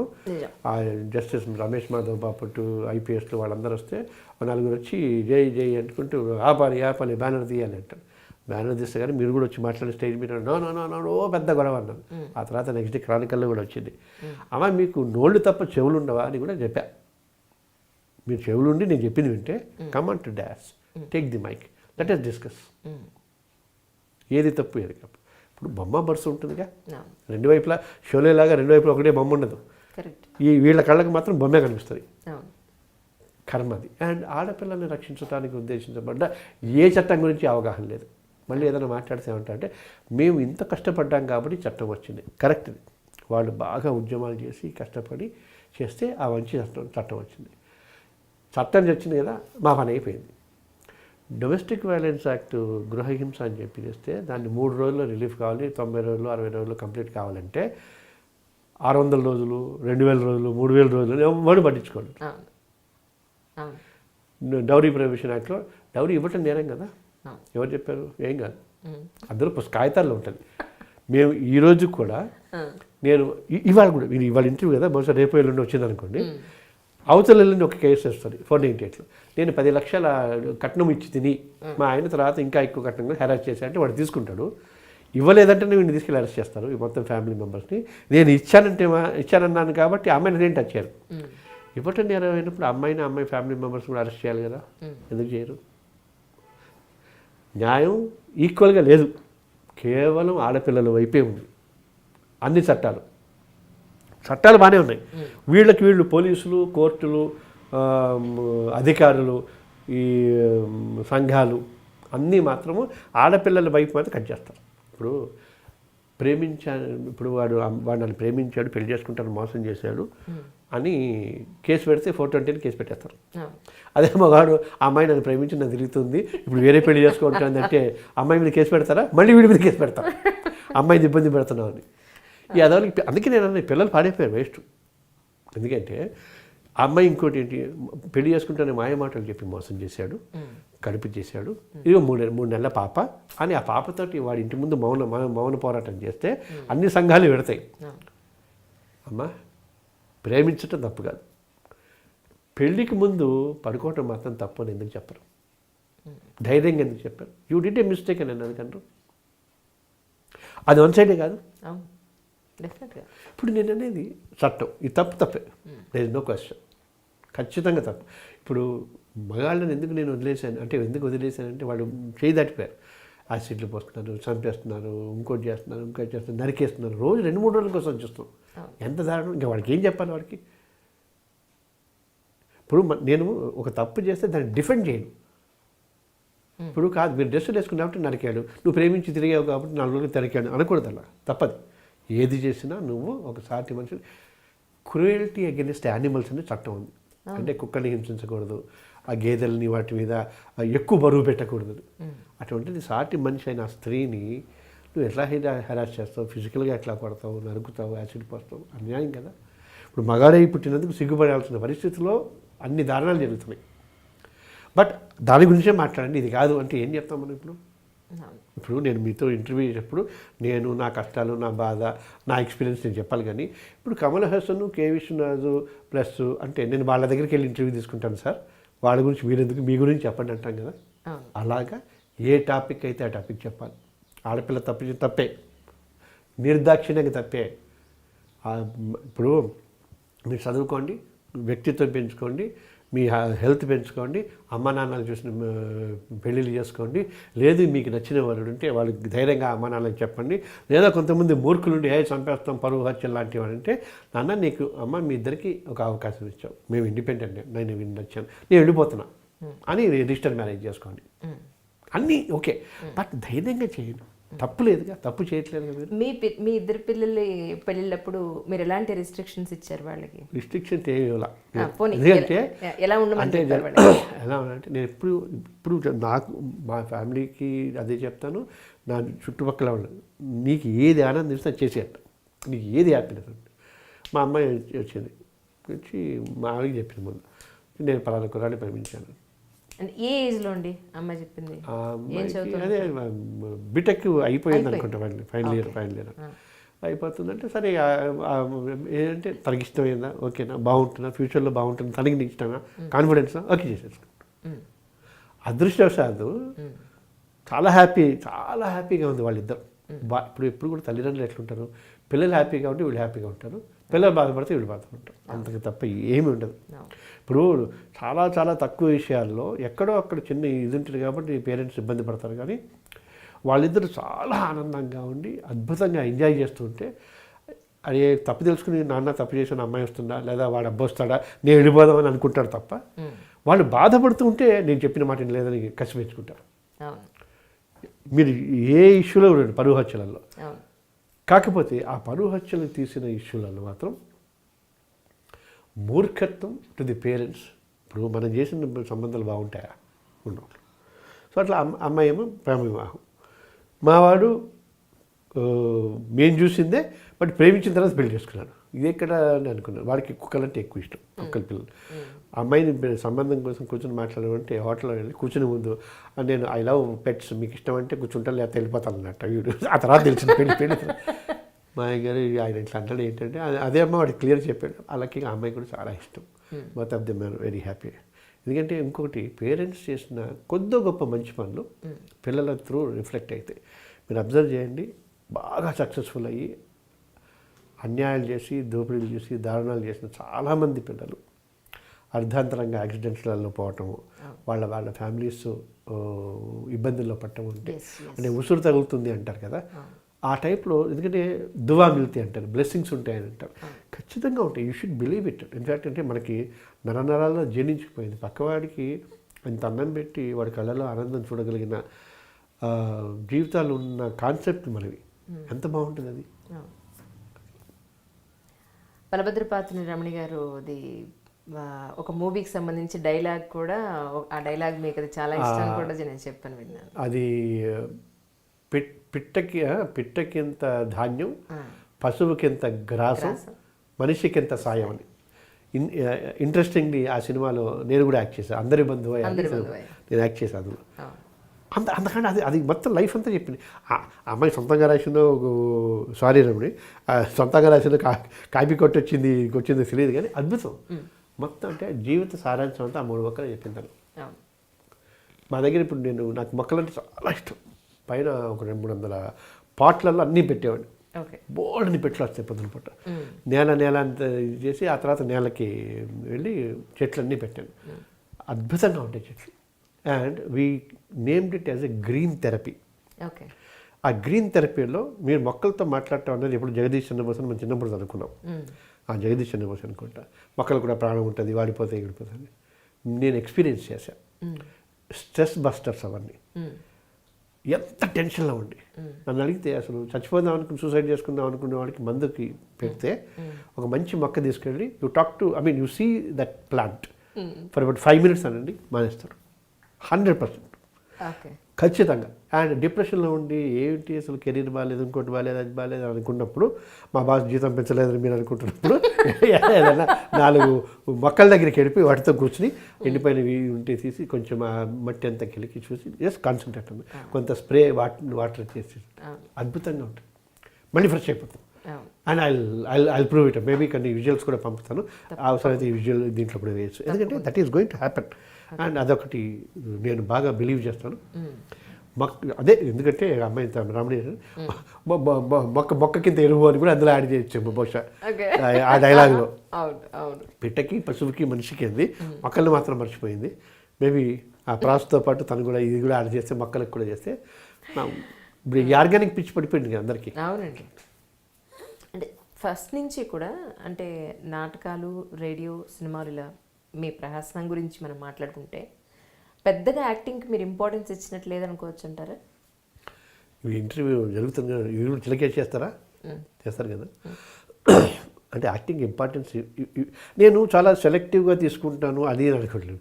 నాకు అన్నీ వస్తాయి, నేను ఇంతే చేయగలను అనుకునే వాళ్ళని కాబట్టి వస్తే నేను చేస్తున్నాను. కాకపోతే చిన్న ప్రాబ్లం ఏమైందంటే నాకు 2 ఇష్యూస్లలో ఉంటాయి. ఒకటి, నేను రెమ్యునరేషన్లో ఖచ్చితంగా ఉంటాను, మా మేనేజర్ ఏదో ఫిక్స్ చేస్తారు. రెండోది, మరీ చిన్న వేషం రెమ్యునరేషన్ ఎంత ఎక్కువ ఇచ్చినా కూడా చేయను, ఎందుకంటే I have been fighting for the cause of film technicians and all that. నాకు ఇచ్చే రెమ్యునరేషన్లో సగము పావలంతో ఇంకో జూనియర్ ఆర్టిస్ట్కి ఇస్తే అతనికి నెల పొడుగున ఆ గ్రాసం పెడుతుంది. అందుకని ఎంత పెద్ద సినిమా అయినా ఆ వేషం ఇది రెమ్యునరేషన్ నో ప్రాబ్లం అని అన్నా కూడా నేను చేయను. అది కొన్ని ఇష్యూస్లలో మన వాళ్ళకి ఎక్స్పీరియన్స్. సో అందుకని ఇష్టం, ఆ నటన అంటే ఇష్టం. బహుశా ఇంటర్వ్యూలో కూడా వీలైనంత వరకు ఆ నటన జొప్పిస్తూ ఆంగికము ఎక్స్ప్రెషన్స్ ఉంటాయో తెలియదు కానీ అట్లా ఇష్టం. బట్ నాకేంటంటే నటన ఎంత ఇష్టమో ప్రొఫెషన్ కూడా అంతే ఇష్టం. మళ్ళీ మాట్లాడితే ప్రెషర్ ఎక్కువ ఇష్టం. ఓకే. ఎందుకంటే బాగా కష్టం. ఇప్పుడు ఎందుకంటే ఈ ఒక ఇనీషియల్గా 15-20 ఏళ్ల పాటు 200 మర్డర్ కేసెస్ చేశారు. ఆ తర్వాత ఇది unfortunately I was forced to specialise in the matrimonial matters. ఈ మ్యాట్రిమోనియల్ మ్యాటర్స్, ఈ వివాహ సంబంధమైన కేసులో వెళ్ళినప్పుడు ఎమోషనల్గా మనం కనెక్ట్ అయితే తప్ప ఈ కేసెస్ చేయలేం. ముఖ్యంగా నేను మా లాంటి వాళ్ళు మేము చేయలేం.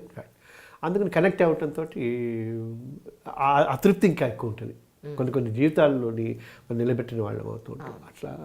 అందుకని సో సినిమాలకి సంబంధించినంత వరకు కానీ లక్కీగా అంటే మంచి డైరెక్టర్లు, మంచి సినిమాలు, మంచి వేషాలు, మంచి ఫాదరు వేషాలే వేశాను. అంటే మంచి వేషాలు వేసాను కానీ వెధ వేషాలు వేయాలి సినిమాల్లో కూడా అట్లా.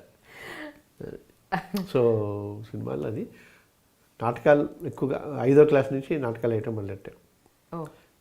నేను అశోక్ కుమార్ అని ఉండేవాడు దగ్గర. మేమందరం 5వ క్లాస్ నుంచి నాటకాలు బాలానందం నుంచి చేసాం. ఆ తర్వాత థియేటర్కి వచ్చిన తర్వాత చన్నమౌళి గారు, తనికెళ్ళబండి, రాళ్లపల్లి, తల్లావజ్జల సుందరం, అశోక్ కుమార్ మేమంతా ఒక టీం లాగా చేయటం. రేడియోలో చాలా అవి అప్పుడు కూడా లీగల్ అండ్ సోషల్ ఇష్యూస్ ఎక్కువ చేసేవాడిని. ఆ తర్వాత టెలివిజన్కి వెళ్ళాం. దెన్ కొన్ని సినిమాలు, నాటకాలు, రేడియోలు, సినిమాలు, టీవీ. ప్రొఫెషన్ ఇప్పుడు నా ప్రొఫెషన్. సార్ అలాగే ప్రజల అవసరార్థం లీగల్ న్యూస్ ఛానల్ అని మీరు మొదలు పెట్టారని చెప్పాను, దాని గురించి అని కొంచెం చెప్తారు. మేమిద్దరం నేను మా కలిసి లీగల్ న్యూస్ ఛానల్ అని పెట్టడానికి కావాలంటే 3 to 4 minutes బిట్స్. చాలా చిన్న విషయం, ఇందాక నేను మీకు చెప్పాను. Okay, people should have basic legal knowledge అని చెప్పేసి. అంటే కొంతమంది ఏంటంటే ఎక్కడి నుంచి కోర్టు నుంచి సమన్స్ వస్తాయి, వాళ్ళు కంగారు పడిపోయి టెన్షన్ పడిపోయి ఎల్లుండి రావాలి అని అంటారు. కంగారు పడిపోయి లాయర్ దగ్గరికి వెళ్ళిపోయి ఇంకోటి చేసి హడావిడి పడిపోయి బెంగెట్టుకుంటారు. తీరా చేస్తే ఏంటి, ఎప్పుడు అతను that is summon to witness. అంటే ఎప్పుడేదో కేసు అయింది, చిన్న కేసు ఏదో యాక్సిడెంట్ లాంటి కేసు ఏదో అయితే వీళ్ళు వచ్చి కోర్టుకి వచ్చి ఏం జరిగిందో చూసి చెప్పాలండి. అది తెలియదు వాళ్ళకి. దాంతో ఏదో కోర్టు అనేసరికి భయం, బూచిలాగా చేస్తారు. దానికి సంబంధించిన you don't need to worry, పలానా ఏ డేట్కి వెళ్ళాలి, ఎక్కడికి వెళ్ళాలి అనుకోండి, వెళ్ళండి, అక్కడికి వెళ్ళి మీరు చూసిన 4 ముగ్గులు చెప్పేది అని చెప్పారు. అలాగే ఫ్యామిలీ మ్యాటర్స్కి సంబంధించి ఎక్కువ చేసాం. ఆ మధ్య ఈ 490 కేసులలో హస్బెండ్ ఫ్యామిలీ మెంబర్స్ అందరినీ అరెస్ట్ చేసేస్తున్నారు.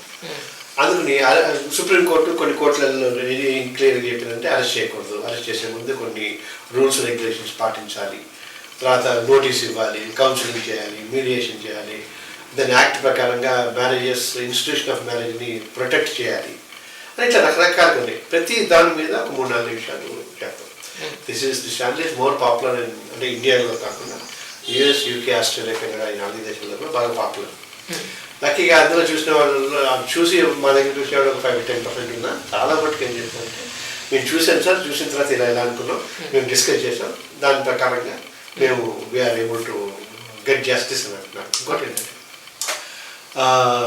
కోర్టుకి వెళ్ళకండి, లాయర్ల దగ్గరికి వెళ్ళకండి, పోలీసుల దగ్గరికి వెళ్ళకండి, ఏదైనా ఉంటే మీరే you are the better person to solve your problem అంటున్నాం.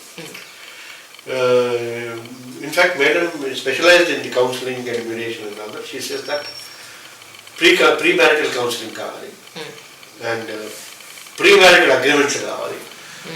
మ్యారేజ్ తర్వాత ఏదైనా ఇబ్బందులు ఉంటే కౌన్సిలింగ్ ద్వారా అయితే you need a friend. In fact ఇంతకుముందు మనకి జాయింట్ ఫ్యామిలీ సిస్టమ్ ఉండేది కాబట్టి తాత, అమ్మమ్మ, బామ్మ వీళ్ళే కౌన్సిలర్స్.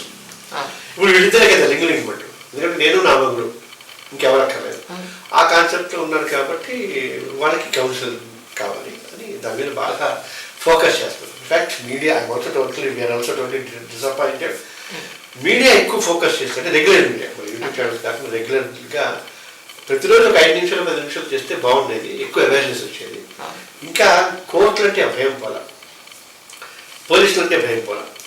ఎందుకంటే ఎంత భయం పోకపోయినా వీళ్ళు వాళ్ళ దగ్గరికి వెళ్ళాలి, justice to the door steps లాగా.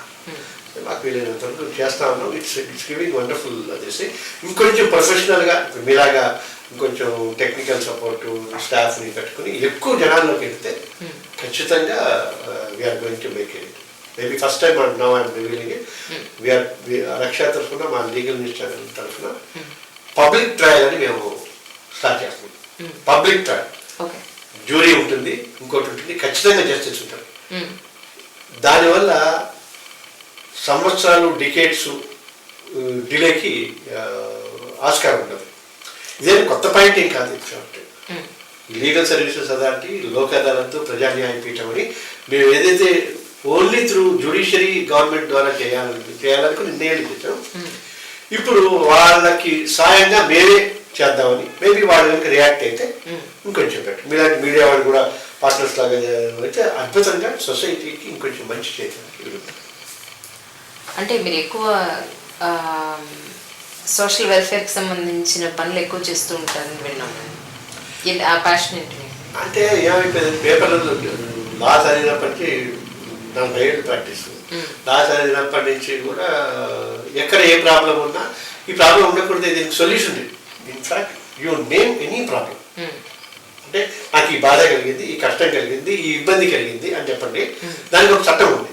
ఇవాళ రేపు నిన్న కాదు, ఇంకా చట్టాలు రావాలి, కొత్త చట్టాలు రావాలక్కల. ఇంకొక 100 ఏళ్లకి కావాల్సిన చట్టాలన్నీ ఉన్నాయి. దాన్ని ఇంప్లిమెంట్ చేయటం దాంట్లో మనం ఏం చేస్తున్నాం, దానికి ఇంప్లిమెంట్ చేయమని అడుగుతాం అంతే. అందరూ అయ్యో తెలియట్లేదే. ఇప్పుడు ఒక కార్ యాక్సిడెంట్ ఏంటండి, ఈ డోర్ ఇలా నాక్ తీసుకుని బయటకు వచ్చేస్తే సరిపోతుంది అని మనకి తెలుస్తుంది, మనం వెళ్ళలేకపోతున్నాం. వెళ్ళి డోర్ తీసుకురాకపోతున్నాం, మన ఇటువ పక్కన అలా నాలుగు ఇలాంటి వచ్చేయండి మనకి ఎంత తపన పడతాం తెలుసు మనం డూ దిస్ చెప్పు అని అంటాం కదా. అట్లా ఈ ప్రాబ్లమ్స్ అన్నిటిని చూసి మాకు తెలియటం మూలంగా, లా తెలుసుకోవటం మూలంగా, చదవటం మూలంగా ఆ ప్యాషన్, ఆ పెయిన్ వల్ల మేము చేస్తాం. ఇన్ఫాక్ట్ మా 1 year నుంచి నాకు న్యూస్ పేపర్లు కూడా మానిపించేసింది. ఎందుకంటే అన్ని పేపర్ కటింగ్లు కట్టేసేసి పబ్లిక్ ఇండస్ట్రీ కేసెస్ చేయటమో ఇంకోటి ఏటో చేస్తున్నారు కాబట్టి అది రద్దీలా ఉండడానికి కూడా పనికిరాదు కదా. మీరు అలా చేసిన అది ప్రజా ప్రయోజనాల వ్యాజ్యం దానికి సంబంధించి ఏదైనా మీరు విన్నే సార్? చాలా. అవునా? ఇప్పుడు లోక్ అదాలత్ ఇందాక చెప్పాను కదా, permanent and continuous Lok Adalat పెట్టాలని చట్టం ఉన్నా వాళ్ళు చేయకపోవడంతో ఈ water works, electricity board, consumer phone అన్నింటి పెట్టించాం, హైకోర్టు రిటేసి. అలాగే ఒకసారి ఇప్పుడు ఒక అంధ బాలుడు బ్లైండ్ హాస్పిటల్ వచ్చి 4th floor నుంచి కింద పడిపోయాడు. దాంట్లో అది చూసుకుని నేను ఇమీడియట్గా మనం రిటేసేసరికి వాళ్ళు కోర్టు వాళ్ళు కూడా ఈ వీజింగ్ డిక్లరేషన్స్ అవి ఇవన్నీ చెప్పించేసి ఇమీడియట్గా 50,000 ఆ పిల్లాడి తల్లికి మంజూరు చేసి 1 వీక్లో వాళ్ళ తల్లికి కూడా నేనెవరో తెలియదు. అంటే ఈ ఇన్సిడెంట్ అయిపోయింది, లాయర్ దగ్గరికి వెళ్ళి లాయర్ని పెట్టుకుని ఫీజు ఇచ్చి కోర్టులో కేసేయాలి లేదు. పేపర్లో చూశాను, నేను లెటర్ రాశాను. హైకోర్టు కూడా అంతే అద్భుతంగా స్పందించింది. ఆ 50,000 ఇచ్చారు. తర్వాత ఈ వీజింగ్ డిక్లరేషన్స్ అవన్నీ పెట్టి కోర్టుకి అసిస్టెంట్స్గా ఎన్కేస్ క్యూరేషన్ పెట్టి డిస్కస్ చేసి రాష్ట్రంలో ఉన్న అన్ని బ్లైండ్ హాస్టల్స్లో ఈ ఫెసిలిటీస్ ఉండాలి అని చెప్పారు. ఇది నేను చెప్పుకుంటే తప్ప నాకు తెలియదు. బట్ నాకు ఎంత తృప్తి, మాకు మనం వెళ్ళి ఇంత అద్భుతంగా పనిచేశారు. ఇది ఒక మరి ఇప్పుడు పరిస్థితి ఏంటి? న్యూస్ పేపర్లు మానేశారు, మరి మీ ప్రజలు మీలాంటి వాళ్ళు కూడా పట్టించుకోపోతారు. అంటే ఇప్పుడు ఎక్కువైపోయింది ఎక్కువైపోయింది. ఆ బ్లైండ్ హాస్టల్ ఉంది కదా, అది మన కంటిన్యూ వృద్ధాప్య మన మొన్న ఈ మధ్య నేను ఎప్పుడైనా బైక్ అయినప్పుడల్లో లేదా పచ్చిమిరకాయ మధ్యలో ఉంటే అందులో ఉంటాయి, అవి కూడా పట్టుకుంటుంటాను మాకు తెలియకుండా. అందులో వృద్ధాప్య పెన్షన్ కోసం 2 ఫ్లోర్లు ఎక్కాల్సిన ఇష్యూ అని కనిపించింది సికింద్రాబాద్ దగ్గర. దానికి సంబంధించి కూడా పీల్ చేశారు. అదేదో గ్రౌండ్ ఫ్లోర్లకు మార్చారని విన్నారు. రవితేజ బలాదూర్ అనే సినిమాలో ఒక స్విమ్మర్ అతను పడిపోయాడు, చచ్చిపోయాడు. డూప్ ఎక్కడ వైజాగ్లోనే ఎక్కడ ఇమీడియట్గా దానికి సంబంధించినంత మామూలుగా నేను విన్నది ఏంటంటే ఆ యూనియన్లు వీళ్ళందరూ కలిసేసి 1,00,000 2 లక్షలు తెచ్చేసి క్లోజ్ చేసేవాడు. నేను ఇక్కడ లేబర్ డిపార్ట్మెంట్కి రాసి ఇవన్నీ రాసిన తర్వాత వాళ్ళు ఇమీడియట్గా వైజాగ్ నుంచి ఆ రిపోర్ట్ తెప్పించుకుని 7,70,000 రూపాయలు ఆ ఫ్యామిలీకి ఇచ్చారు. ఆ ఫ్యామిలీకి కూడా తెలియదు నేనేంటో, అంటే పలానా వాళ్ళు ఇచ్చారు, ఇందువల్ల వచ్చింది అని కూడా అంటే పబ్లిసిటీ చేసుకోవడం ఇష్టం లేదని కాదు, కానీ మన ఇద్దరం చేశాం. 1 లక్ష. నేను అందరికీ చెప్పేది మా లీగల్ న్యూస్ ద్వారా మీ ఇంటర్వ్యూ ద్వారా, ఎక్కడ ఏ ప్రాబ్లం ఉన్నా చదువు వచ్చిన తెలుగు ఇంగ్లీషు రాయని ప్రతి వాళ్ళు ఒక లెటర్ రాయండి. ఇది హైకోర్టు ఇష్యూస్ అయితే member secretary, state legal services authority అని రాస్తే వాళ్ళు బిల్ కింద తీసుకుంటారు. ధర్మపీఠం 25 ఏళ్ల క్రితం ఈ దేశంలో మొట్టమొదటిసారి హైకోర్టు జడ్జెస్ అందరినీ ఇన్వాల్వ్ చేసి టీవీలో ఒక 15-20 సిరీస్ చేశారు ఇటువంటి ఇష్యూస్. అవేర్నెస్ నాకు తెలిసినంత వరకు, నాకు వచ్చేంత వరకు అప్పటి వరకు ఏ హైకోర్టు జడ్జి ఈ దేశంలోనే మీడియా ముందుకు వచ్చి చెప్పాలి. Justice Ramanjaneyulu, then justice Chandrakeshwari, justice రఘువీర్, జస్టిస్ అమరేశ్వరి, వీళ్ళందరూ కూడా అందులో వచ్చి వాళ్ళు చెప్పడం జరిగింది. ఓన్లీ థింగ్ ఇస్ చదువుకున్న వాళ్ళు, నాలెడ్జ్ ఉన్నవాళ్ళు బయటకు వచ్చి ఇలా చేయండి అని ఒక మాట సాయం అది చేస్తే అద్భుతంగా ఉంటుంది. That we did it. అంటే ఆ తృప్తి ఉంది, ఇంకా చేయొచ్చు. బట్ ఇప్పుడు ఈ టెక్నాలజీ వచ్చింది కాబట్టి మేబీ ఈ టెక్నాలజీని యూజ్ చేస్తూ ఇంకొంచెం ఎక్కువ మనం, నాకు తెలియదు ఎంతమంది వ్యూవర్షిప్ ఉన్నారు, ఎంతమంది సబ్స్క్రైబర్స్ ఉన్నారు అని కూడా తెలియదు. ఆ మధ్యలో మా వాళ్ళు చూస్తే ఎవరో ఫ్రెండ్ క్లయింట్ చేస్తే ఒక 5,000 మంది సబ్స్క్రిప్షన్స్ ఉన్నారు. అబ్బో భలే ఉందని అని అంటారు. తీరా ఇస్తే ఆ పాస్వర్డ్ అని మాకు తెలియక అది పక్కకి వెళ్ళిపోయింది. మళ్ళీ ఇప్పుడు మళ్ళీ కొత్తగా చేద్దాం. ఎందుకంటే how to utilise the technology, how to make money అనేది తెలియదు. But God is giving sufficient money to be happy. మాకు నేను ముద్దలు తిని ఎవరైనా వస్తే వాళ్ళకి ముద్దలు పెట్టే పరిస్థితిలోనే ఉన్నాం కాబట్టి అసలు టెన్షన్ లేదు. That's what we are doing it. అది లీగల్గా మేము సాధించింది. ఇది చిత్రపురి కాలనీ సంబంధించి మరి మీకు ఏమి చేయాలనిపించలేదా? మీ చిత్ర పరిశ్రమే కదా అది. ఒక 18 సంవత్సరాల నుంచి దీని మీద ఫైట్ చేస్తాం. నిజమా? చిత్రపురి ఓకే. 18 ఏళ్ళ నుంచి ఫైట్ చేస్తూ అక్కడ కొన్ని 100 కోట్ల అన్యాయం జరిగాయి, జరుగుతూనే ఉన్నాయి, రేపొద్దు కూడా జరుగుతూనే ఉంటాయి. మేము ఫైట్ చేసి కోర్టులో కేసులు వేసి కోఆపరేటివ్ ఆఫీసర్లకి ఇచ్చి లేబర్ డిపార్ట్మెంట్స్కి అది ఇస్తే నా బాధపడలేక, అంటే బీజేపీ సినిమా సెల్ నుంచి కూడా చేశారు రిప్రజెంటేషన్స్ అవన్నీ చేస్తే ఫైనల్గా కోఆపరేటివ్ సొసైటీ వాళ్ళు ప్లస్ లేబర్ డిపార్ట్మెంట్ వాళ్ళు ఈ ఫేక్ మెంబర్షిప్ అన్నింటినీ క్యాన్సిల్ చేసి ఎంక్వైరీ చేయండి అని వాళ్ళకి నోటీస్ ఇచ్చి ఎంక్వైరీలు కూడా వేశారు నవంబర్లో. లేదు సార్, ఎంత చేసినా కూడా నిజంగా కూడా అక్కడ 50% పైగా అసలు చిత్ర పరిశ్రమకి సంబంధం లేని వాళ్ళు ఉన్నారు. అడ్వకేట్లు, డాక్టర్లు, ఇంజనీర్లు, సాఫ్ట్వేర్, పొలిటీషియన్స్ అందరూ ఉన్నారు. But who should ask? నేను ఒక్కడే అంటా ఉన్నా, నేను ఒక్కడే చేస్తున్నాను. ఆన్ రికార్డ్ దారుణం. ఇది కంటిన్యూ అవుతూనే ఉంది. కాకపోతే ఏమవుతుందంటే సినిమా అన్న పాయింట్ బేసిక్గా అన్ని పొలిటికల్ పార్టీస్కి లీస్ట్ ఇంపార్టెన్స్ ఉన్నది ఆఖరి ఉన్నది. అంతెందుకు అన్ని రకాల ఫైట్స్ చేస్తారు. ఇప్పుడు మొత్తం ఫిల్మ్ నగర్ కోఆపరేటివ్ సొసైటీ ఉంది. వేటూరి సుందరరామూర్తి గారు లాంటి వాళ్ళకి ఇది లేదు. నేను ఆ కేసు ఆయన కేసు నేనే చేశాను. కాంతారావు గారికి ఇంటి నెంబరు నాగేశ్వరరావుకి ఆన్ పార్ విత్ ప్రతిభ ఉన్న కళాకారుడు కాంతారావు. వాళ్ళ ఫ్యామిలీ కష్టాల్లో ఉందని ఆయన డబుల్ బెడ్రూమ్ ఆటో వాళ్ళకి ఇచ్చే డబుల్ బెడ్రూమ్ అన్న ఇవ్వండి అంటే ఈ రోజుకి ఇవ్వాలి. సో చాలామంది చాలా కష్టాల్లో ఉన్నారు, దారుణాలు జరుగుతున్నాయి. అందుకే ఇప్పటికి కూడా మీకు ఒకసారి మీరు అబ్జర్వ్ చేశారు లేదు, 2 రాష్ట్రాలు ఉన్నాయి, 2 చీఫ్ మినిస్టర్లు ఉన్నారు, 2 ఎంపీసీలు ఉన్నాయి, 2 సినిమాటోగ్రఫీ మినిస్టర్లు ఉన్నారు. కానీ ఒకే సినిమా అథారిటీ పెత్తనం జరాయిస్తున్నారు. ఇప్పటికీ వీళ్ళు సపోర్ట్ చేస్తున్నారు తెలియదు. నేను ఒక మాట చెప్పదలుచుకున్నాను, తెలంగాణకి తెలంగాణ సినిమా లేదు, ఆంధ్రప్రదేశ్కి సినీ పరిశ్రమ రాదు. ఎందుకంటే ఈ సినిమా వాళ్ళు 2 రాష్ట్రాలని వెళ్తారు. ఆ నలుగురు అది ఖచ్చితం, clear. No government can do it unless and until public. ఇప్పుడు పాప హోదా కోసం కష్టపడుతున్నాం కదా, బాలకృష్ణ, పవన్ కళ్యాణ్, శివాజీ అందరూ రకరకాలుగా చేస్తున్నారు. వాళ్ళ చేతుల్లో ఉన్నదే కదా. అక్కడ స్టూడియోలు కట్టచ్చు, అక్కడ ఎంప్లాయ్మెంట్ చేయొచ్చు, కనీసం 1,00,000 మందికి ఎంప్లాయ్మెంట్ వస్తుంది.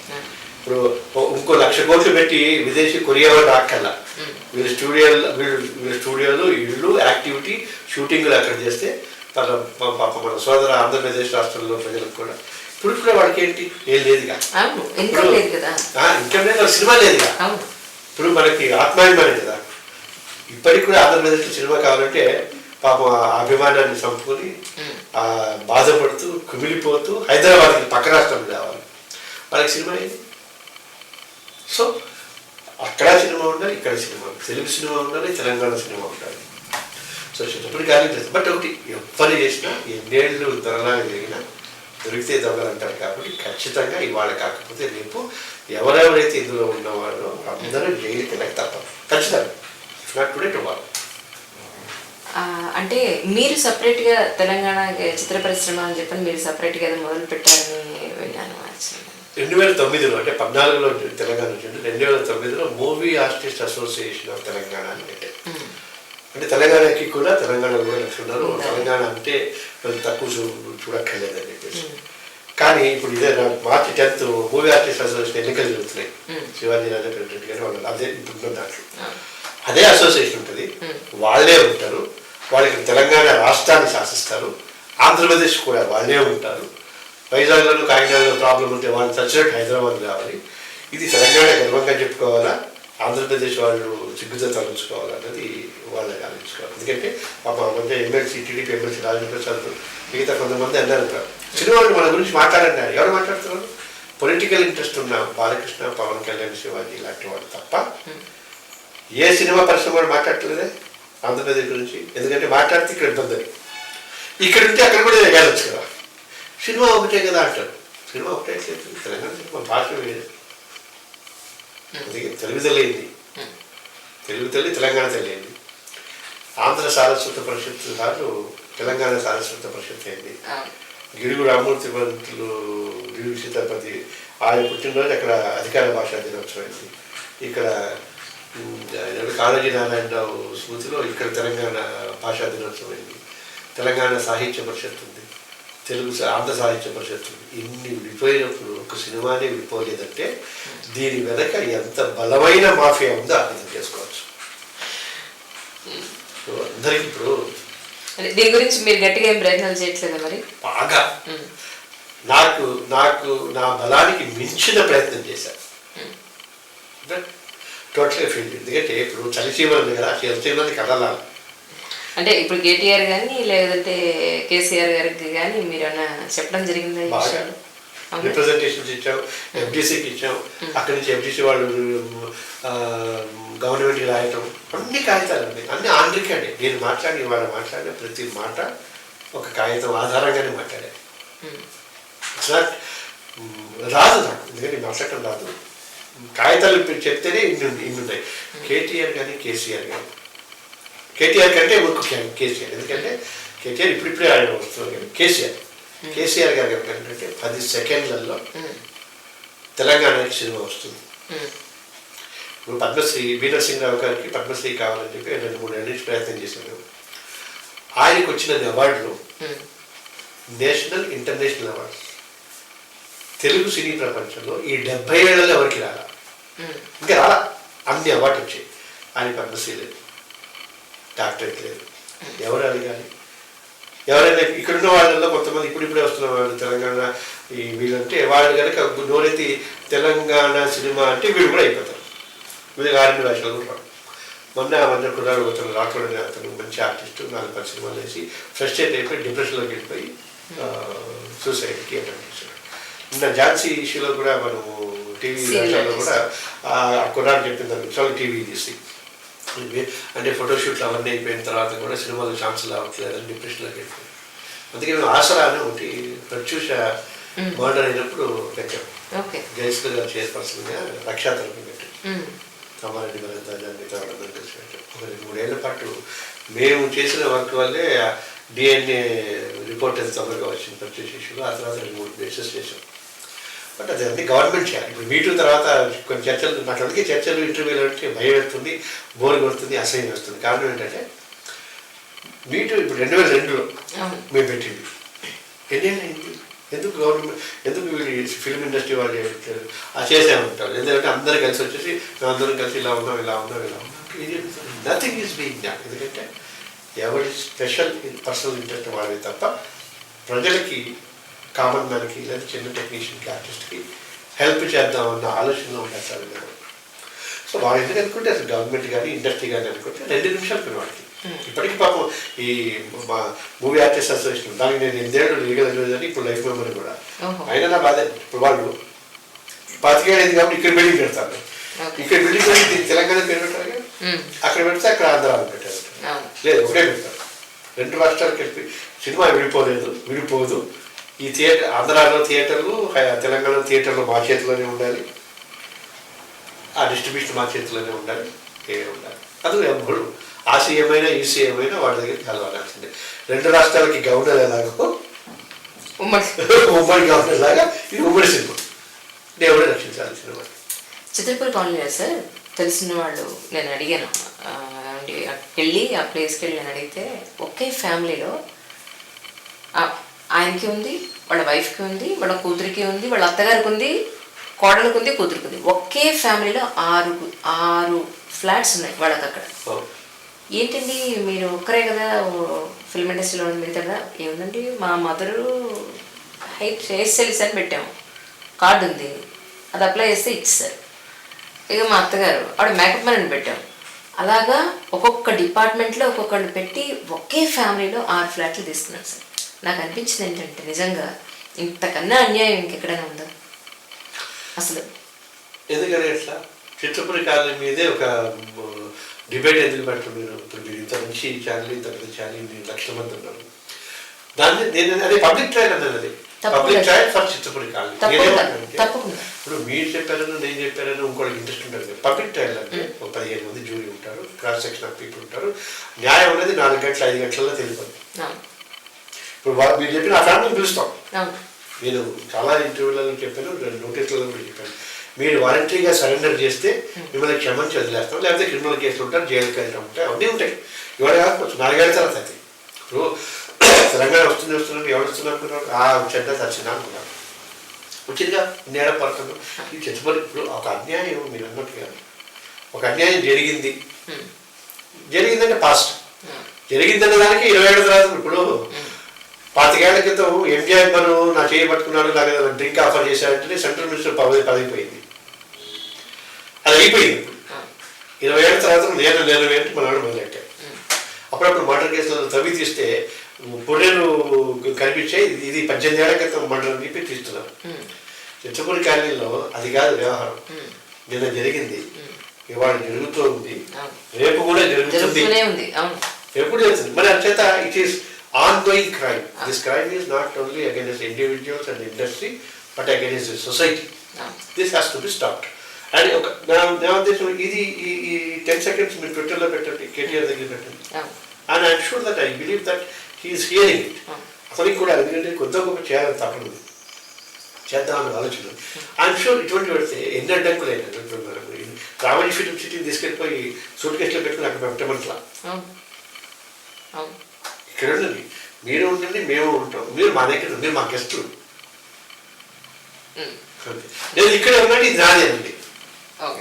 ఎవరైనా మీరు చూడండి, ఒకసారి ఆలోచిస్తే ఎక్కడ కూడా ఇక్కడ సెటిల్ అయిపోయి మేమే ఉన్నామని ఆ టీడీపీలో వచ్చే, కాంగ్రెస్లో వచ్చే, టీఆర్ఎస్లో జంప్ అయిన ఎమ్మెల్యేలు కానీ, దాని ఏమంటారు ఎమ్మెల్సీలు కానీ, కార్పొరేటర్లు కానీ ఎవరైనా ఎప్పుడైనా గట్టిగా గుండె నిండగా జై తెలంగాణ అన్న విన్నారా మీరు? బైక్ పెట్టారు కానీ ఒక్కసారి జై తెలంగాణ అంటారా అని చచ్చిపోతారు. ఏమొక్కర్లా. కాదు, మిమ్మల్ని ఎవరు అనుమానించలేదా? మీరు పుట్టింది తెలంగాణనే, నాకు తెలిసిన విషయం. ఇక్కడే పుట్టారు, ఇక్కడే చదివారు, ఇక్కడే మీ పెళ్ళైంది, ఇక్కడే మీ పిల్లలు. మీ జీవితం మొత్తం అంతా తెలంగాణ. తెలంగాణ బిడ్డ అని చెప్పడంలో ఎక్కడా కూడా 0.1% అనుమానం లేదు ఎవరికి. కానీ మీ భాష చూసి మిమ్మల్ని ఆంధ్ర అన్నారా? చాలా మంది అన్నారు. అందుకే మేము అసలు జనరల్ గా ముల్కి అయితే 20 ఏళ్ళు ఉండాలి, ఇక్కడ ఏమంటే 10. ఇవన్నీ రూల్స్ రెగ్యులేషన్స్ ఉన్నాయి కదా చట్టం ప్రకారం. నేను ఒకటే అన్నా, ఆంధ్ర వాడైనా, ఆఫ్రికా వాడైనా, అమెరికా వాడైనా తెలంగాణని, తెలంగాణ సంస్కృతిని ద్వేషించకుండా ఇది నాది అని అనుకుంటే మేము హక్కును చేసుకుంటాం అని చెప్పారు. అది డిఫరెన్షన్ చెప్పి. ఇంకోటి ఏంటంటే సార్, అక్కడ చిత్రపురి కాలనీలో ఎవరైతే అవుట్ సైడర్స్ వచ్చి ఫ్లాట్స్ వాళ్ళు కొనుక్కుంటున్నారో తర్వాత వాళ్ళు దాని రేటుని పెంచి చిత్ర పరిశ్రమ వాళ్ళకే అమ్ముతున్నారు. రేటు పెంచి అంటే కామన్ మ్యాన్ మనకు అలాగే దొరకలేదు కదా, వాళ్ళు ఇంకో 10 లక్షలు లేక 20 లక్షలు పెడితే అప్ప చేసి కొనుక్కుందాం అనే పరిస్థితిలో వీళ్ళు ఉంటున్నారు. ఈ రేటుకి బయట దొరకదు కదా, ఎలాగో అలా తీసుకుందాం అనే వాళ్ళు కొంతమంది.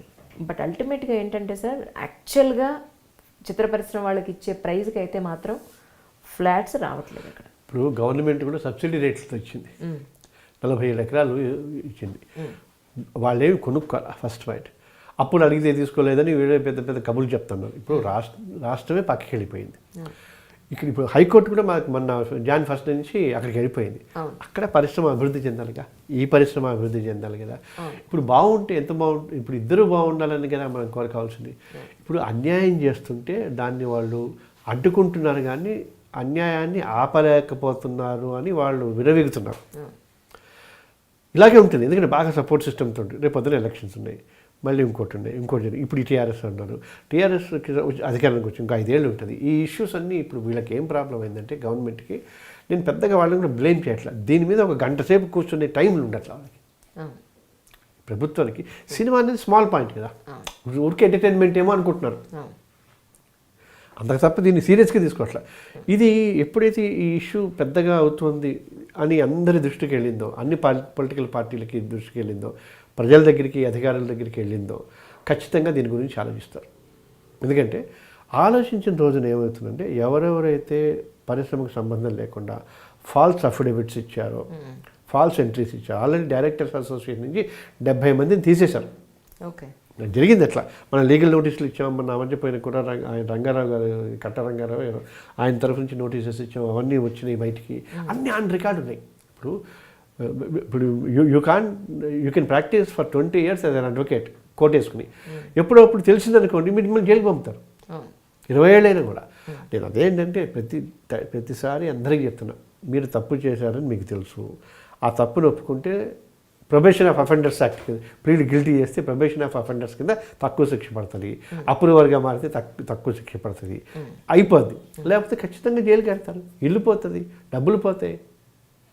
ఇప్పుడు దిస్ విల్ కంటిన్యూ. నేను ఈ నేరం చేశాను, నన్ను ఎవరు పట్టించుకోలేడు. ఇప్పుడు మోడీ చేశాడా, కాంగ్రెస్ చేసినా, ఇంకోటి చేశారా అని ఎంత అనుకున్నా, చాలా పెద్ద పెద్ద వాళ్ళు, 1000 కోట్లున్న సహారా లాంటి వాళ్ళు, విజయమాల్యా లాంటి వాళ్ళు జైలుకి వెళ్ళారు, విదేశాలకు పారిపోయారు, మళ్ళీ వాళ్ళని పట్టుకొస్తూనే ఉన్నారు. నేరం చేసిన ఏ వ్యక్తి కూడా చట్టానికి అతీతుడు కాదు, అది గ్రహించమని. ఇవాళ ఏం కాదుగా, రేపేం కాదుగా అని అనుకుంటున్నారు, ఎల్లుండి ఉంది. అది మీడియా చెప్పాలి ఖచ్చితంగా. అప్పుడు ఖచ్చితంగా వాళ్ళు బయటకు వచ్చి చేస్తే వాళ్ళు సుఖంగా ఉంటారు. ఇప్పుడు రెగ్యులరైజేషన్ అయ్యే ప్రసక్తి ఉండదు, ఇవన్నీ ఇట్స్ నేరం. So that has to be done. But ఇంకోటి పాపం పండాలి కదా. ఇప్పుడు పాపం పండందే ఏది కాదు. ఇప్పుడు కృష్ణుడు కూడా 100 ఒక్కలు పక్కన లెక్క పెట్టాడు. కాకపోతే ఏంటంటే నేను కృష్ణుడు అంత బలవంతుడు కాదు కాబట్టి 100 ఒక్కలు అయిపోయినా కూడా ఇంకో సంచుడు తీసుకుని వంక లెక్క పెడుతూనే ఉంటాం. ఎప్పుడో అప్పుడు పవర్ వస్తుంది.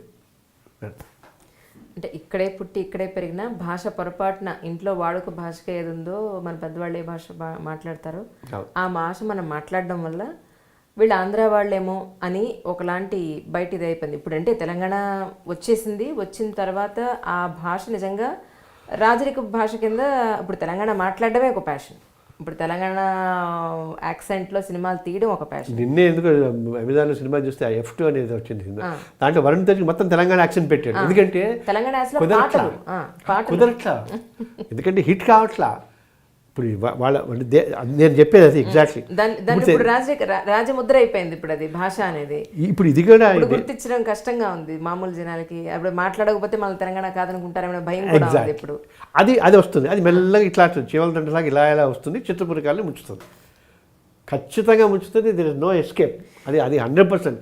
ఇది ఈ ఇంటర్వ్యూ అసలు ఈ పార్ట్ తీసుకెళ్ళి మీరు వాట్సాప్ గ్రూప్లలోనూ లేదా అది చిత్తపూరి కాలంలో పెద్ద స్క్రీన్ వేసి చూపిస్తే బాగుంటుంది. ఎందుకంటే this is going to happen. ఇప్పుడు ఇంకోటి చెప్పండి, జీవితకాలం ఒక నేరం చేసి తప్పించుకున్న ఒక్కడిని చూపించండి.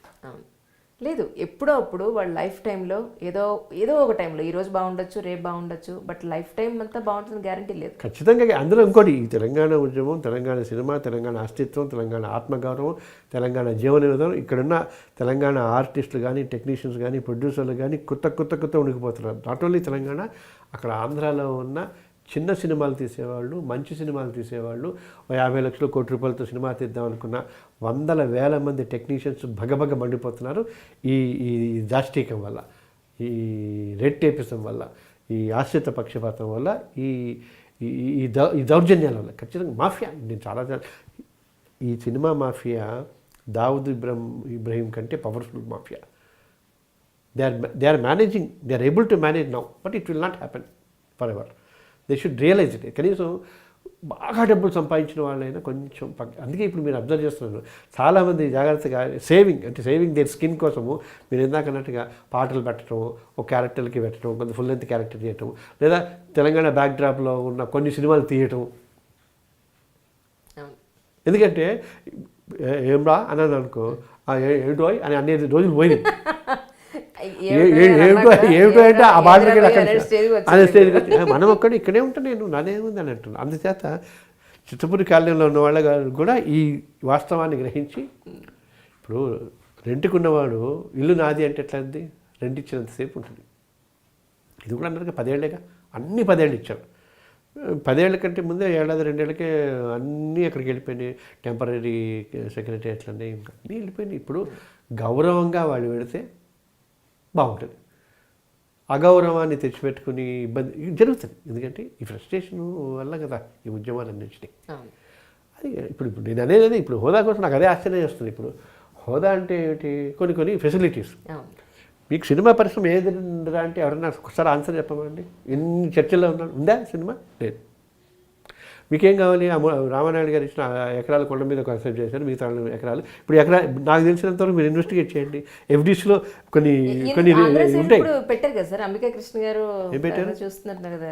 ఆఫీస్ ఉంది, AC ఉంది, జీతాలు ఉన్నాయి, కార్లు ఉన్నాయి, మనుషులు లేరంటారు. షూటింగ్లు ఏవి, టెక్నీషియన్స్ ఏవి, అసోసియేషన్స్ ఏవి, అక్కడ ఒక 100 మందికి 1000 మందికి భుక్తి ఏది.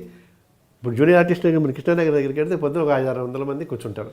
అక్కడ వాళ్ళకి ఏది భృతి, ఇప్పటికీ వాళ్ళు మగ్గుతూనే ఉన్నారు. సినిమా పరిస్థితి మిగతా అంతా ఓకే బాగానే ఉంది.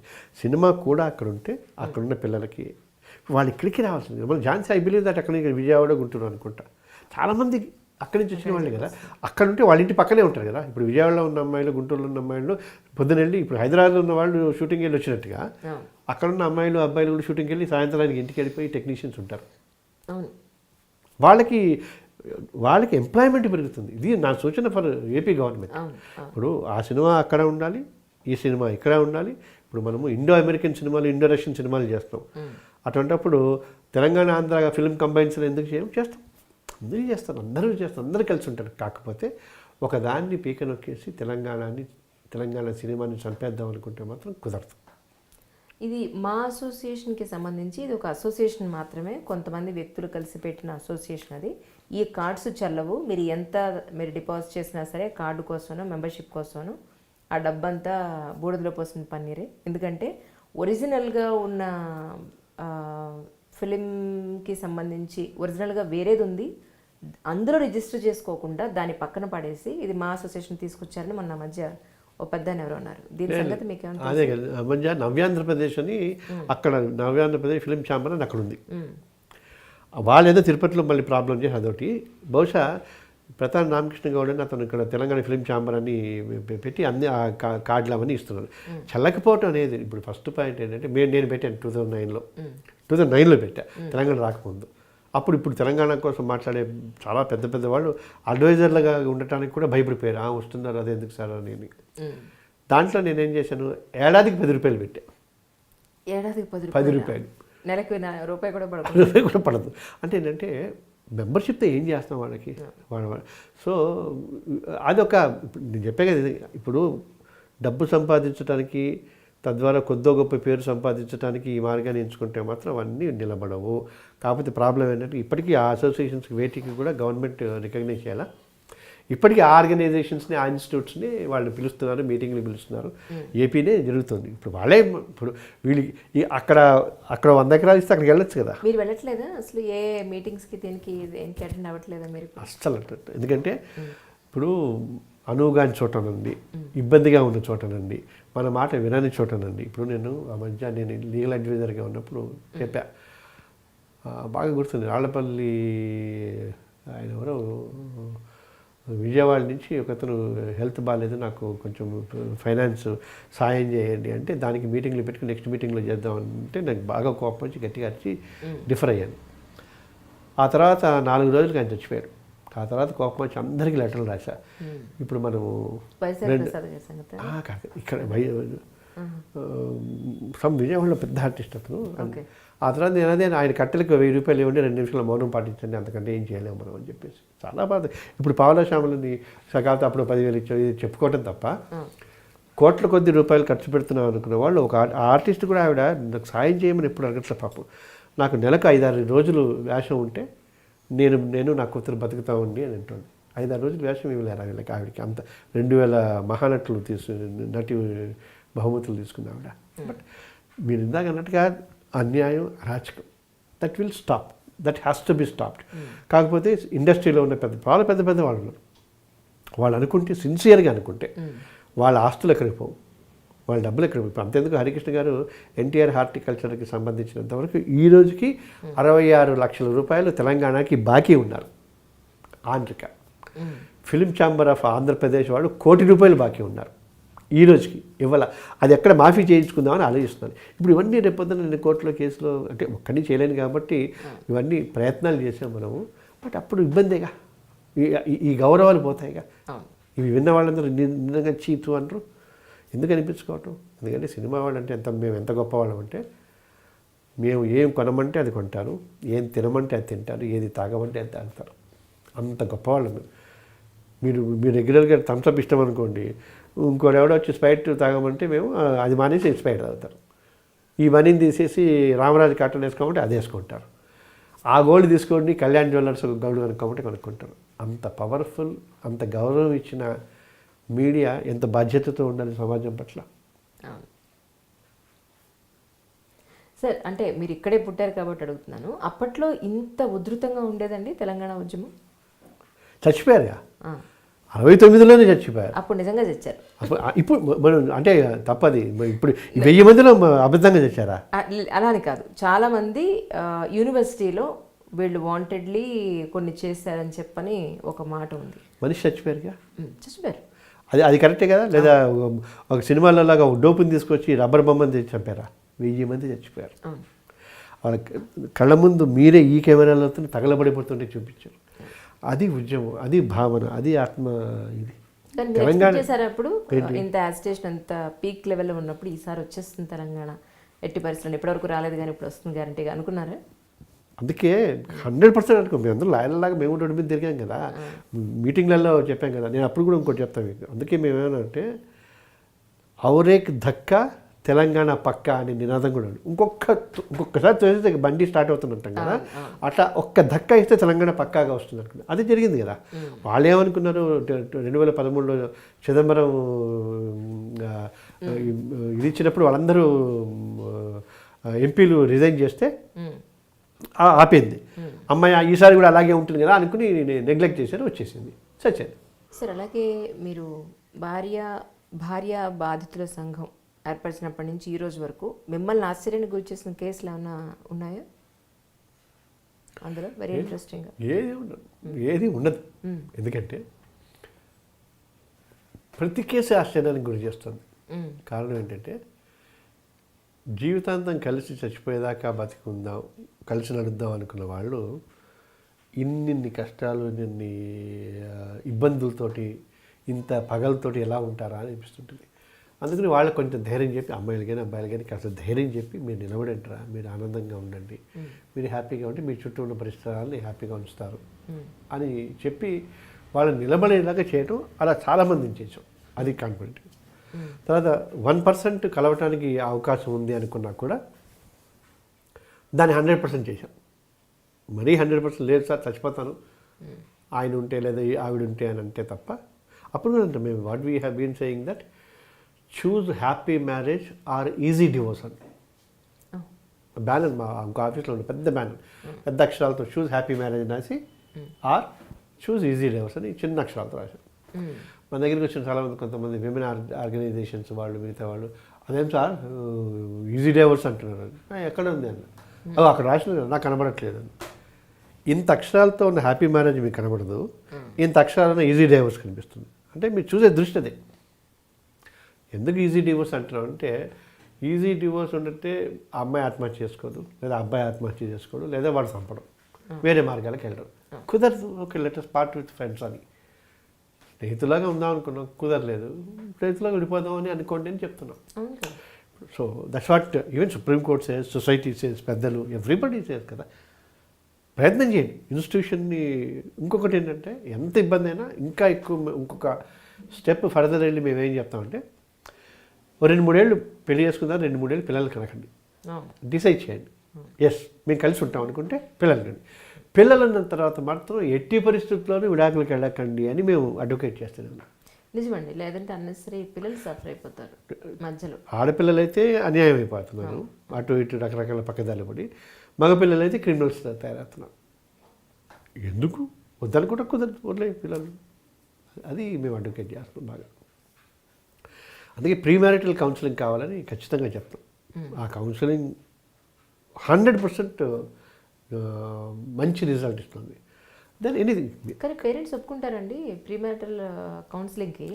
మా వాళ్ళకి ఏమైనా లోపమా, అసలు వాళ్ళ దగ్గర అడ్వైస్ తీసుకుని రావడం ఏంటని ఆలోచించే వాళ్ళు ఎక్కువ కదా. అసలు ఏంటి ప్రీ మ్యారిటల్ కౌన్సిలింగ్ ఎవరు చేయాలి? అమ్మాయికి అమ్మాయి తల్లిదండ్రులు, అబ్బాయికి అబ్బాయి తల్లిదండ్రులు. ఓకే, వాళ్ళని ప్రీ మ్యారిటల్ కౌన్సిలింగ్ చేయాలి. ఎవరైనా అమ్మ నువ్వు పెళ్ళికి వేరే ఇంటికి వెళ్తున్నావు, అమ్మా నాన్నలను అందరినీ వదిలేసి వెళ్ళిపోతున్నావు, నీ ఇల్లు అదే, ఇంకా ఇది కాదు, దాన్ని నీ ఇల్లులాగా చూసుకో, జాగ్రత్త. ఇప్పుడు నేను నామకూడదు అనుకుంటే అత్తమాలు చచ్చిపోవాలి, ఆడబిడ్డ ఉండకూడదు, మరిదికి చదువుకి ఇవ్వకూడదు, సాయం చేయకూడదు, ఇవేవి కాకుండా మొత్తం. అందుకే ఏమన్నారు, మదర్ ఇన్ లా అన్నారు, ఫాదర్ ఇన్ లా అన్నారు. ఫాదరే బట్ ఇన్ లా అని అమ్మాయికి చెప్పాలి. అలాగే అబ్బాయికి ఏం చెప్పాలి? అబ్బాయికి వాళ్ళ పేరెంట్ అడిగిన అమ్మాయి వస్తుంది, కొత్తగా ఉంటుంది, కష్టమవుతుంది, అమ్మాయిని కన్వీనియంట్గా చూసుకో అని వాళ్ళు చెప్పాలి. అలాగే వాళ్ళు బిహేవ్ చేయాలి. ఇప్పుడు daughter is coming in law అలా అనుకుంటే అయిపోద్ది, అంత సింపుల్. అది లేదు కాబట్టి మా పాత్ర ఉంటుంది. ఇప్పుడు ప్రతిదీ అంతే కదా. గాలి పీల్చాలన్నా, అసలు హెల్త్కి ఏం తినాలన్నా మనకి న్యూట్రిషన్స్ను పర్సనల్ కావాలి. కాబట్టి నేను మా ఆవిడతో ఎలా ఉండాలి, మా ఆయనతో ఎలా ఉండాలి కూడా మనకి ఎక్స్పర్ట్స్ కావాలి ఇప్పుడు. అందుకే మేము ఏమంటున్నాం, ఫస్ట్ మా ఛానల్ చూడండి, లీగల్ న్యూస్ ఛానల్. మీ ఇంట్లో వాళ్ళు, మీ తోడబుట్టిన వాళ్ళు, మీ పెద్దవాళ్ళు, they are the best counsellors. First వాళ్ళ దగ్గరికి వెళ్ళండి. కుదరకపోతే అప్పుడు బయటికి వెళ్ళండి. అప్పటికి కూడా కౌన్సిలింగ్కి మాత్రమే, కానీ పోలీసుల దగ్గరికి, కోర్టులకు వెళ్ళకండి అంటున్నాం. ఇంకెంతకంటే ఏం కావాలి best. So that is what we are trying to educate them and make their life happy. ఎందుకంటే ఇప్పుడున్న పిల్లలకి సరిగ్గా ఆనందంగా గడపటం, సంతోషంగా ఉండటం కూడా కుదరట్లా, రావట్లా. డబ్బు సంపాదన తప్ప ఏదీ లేదు. మీ మూవీ నేను చూసిన లాస్ట్ మూవీ ఏంటి అని అంటే, స్నేహ తండ్రిగా మీరు చేస్తారు అందులో. వెంకీ రవితేజ.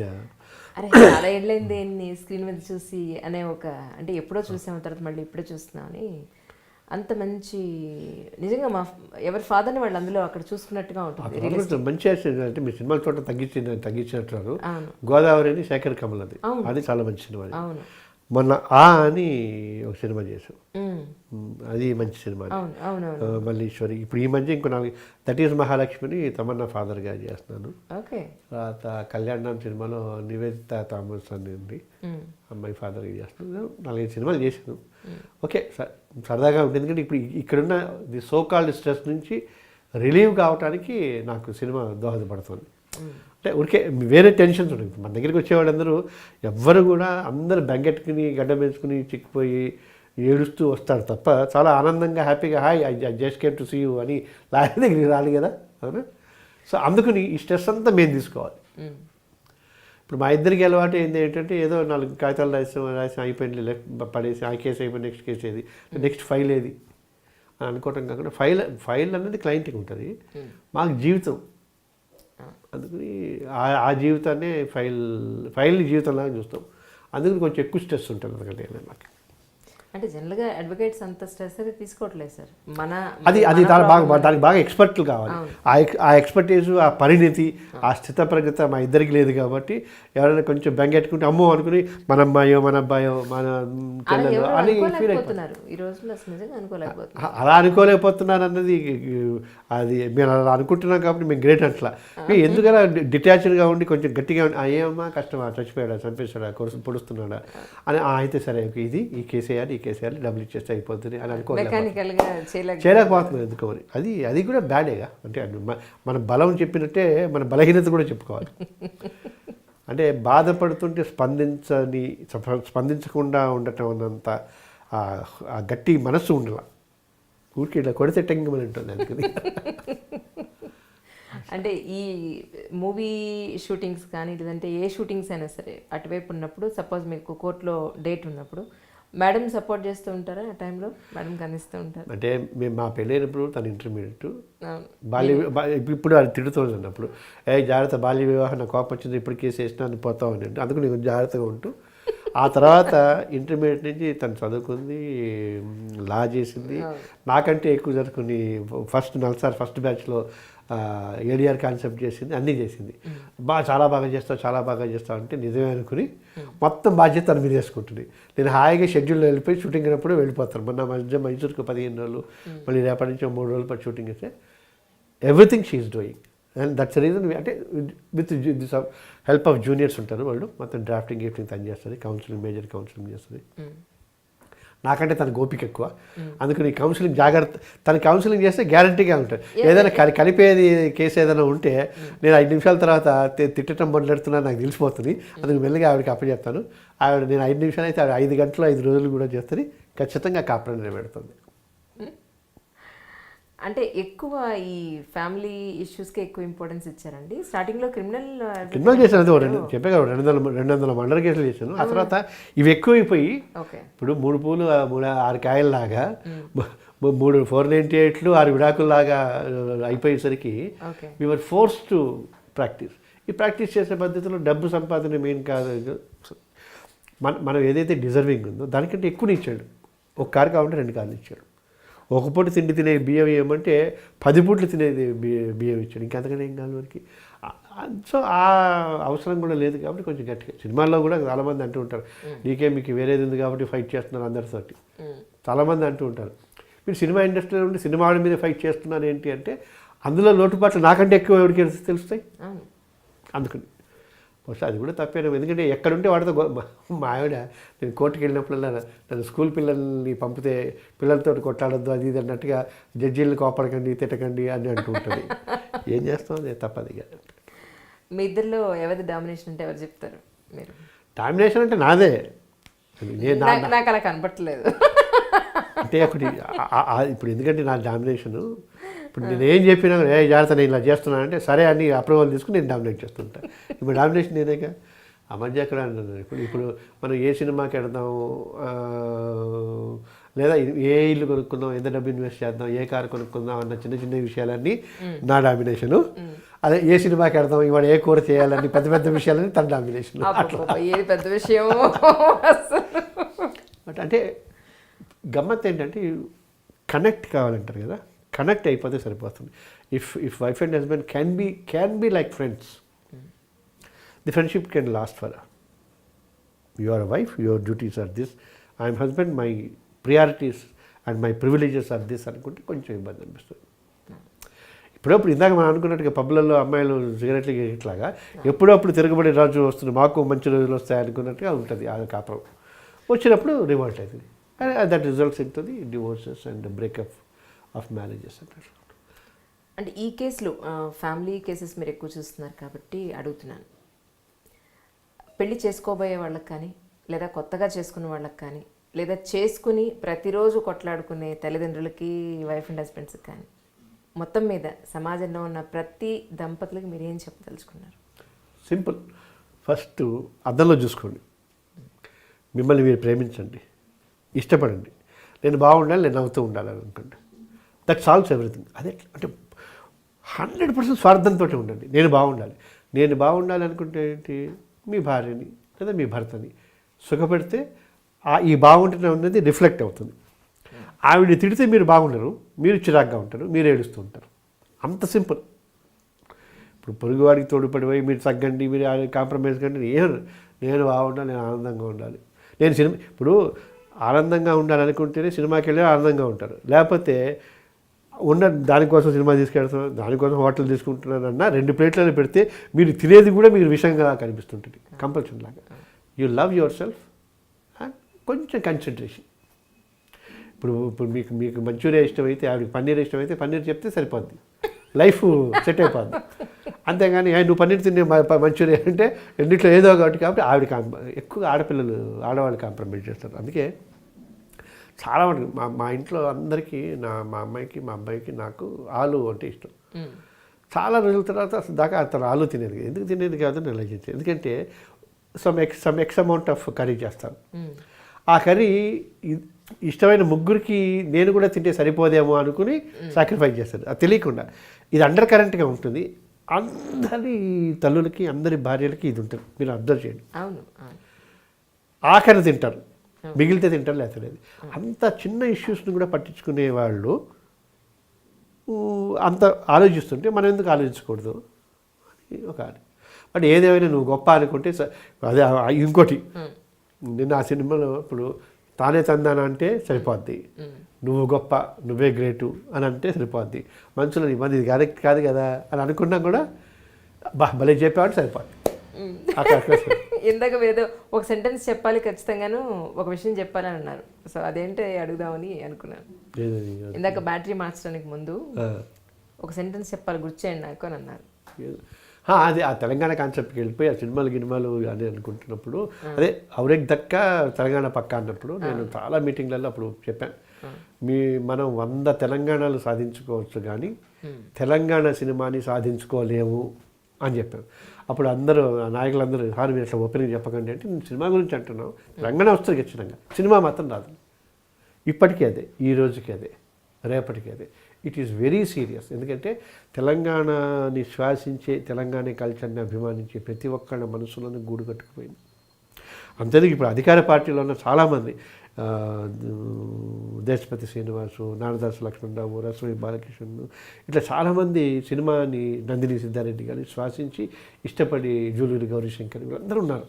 వాళ్ళకి తెలంగాణ సినిమా ఇంకా బయటికి రావట్లేదన్న తపన, బాధ విపరీతంగా ఉంది. కానీ మాట్లాడలేకపోతున్నాను. ఎందుకంటే వీళ్ళు ప్రభుత్వంలోకి చేరకముందు వాళ్ళు రాసిన పుంఖాలుగా ఉన్న ఆర్టికల్స్ కానీ, వ్యాసాలు కానీ బోల్డ్ ఉన్నాయి నా దగ్గర. అది ఇది డేంజర్, నివురుగప్పిన నిప్పు అంటారు కదా. అందుకని తెలంగాణ సినిమా ఇప్పుడు భోజ్పురి సినిమా ఉంది, ఒరియా సినిమా ఉంది, హర్యానవీ సినిమా ఉంది, గుజరాతీ, పంజాబీ సినిమాలు ఉన్నాయి. 60 లక్షలు, 1 కోటి, 2 కోట్ల జనాభా ఉన్న వాళ్ళకే వాళ్ళ సినిమాలు ఉన్నాయి. 4.5 కోట్లు ఉన్న తెలంగాణకి తెలంగాణ సినిమా అక్కర్లేదా? సరే మీరు చెప్పిన మాటకి వద్దాం. అవన్నీ భాషా ప్రయుక్త రాష్ట్రాలు. మరి ఇది తెలుగు భాష, అది తెలుగు భాష, ఒక స్లాంగ్ వేరే తప్ప. స్లాంగ్కి మరి అధికార భాషా సంఘం అన్నారేంటి?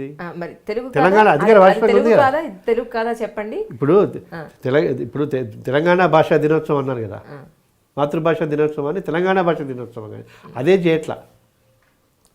ఎందుకు చేస్తున్నారు అలాగా? ఒకటి చాలా స్లాంగ్ అంటే ఏంటి, పలికే అదే నేను ఇప్పుడు చెప్పాను, మంచి పాయింట్ అడిగాను.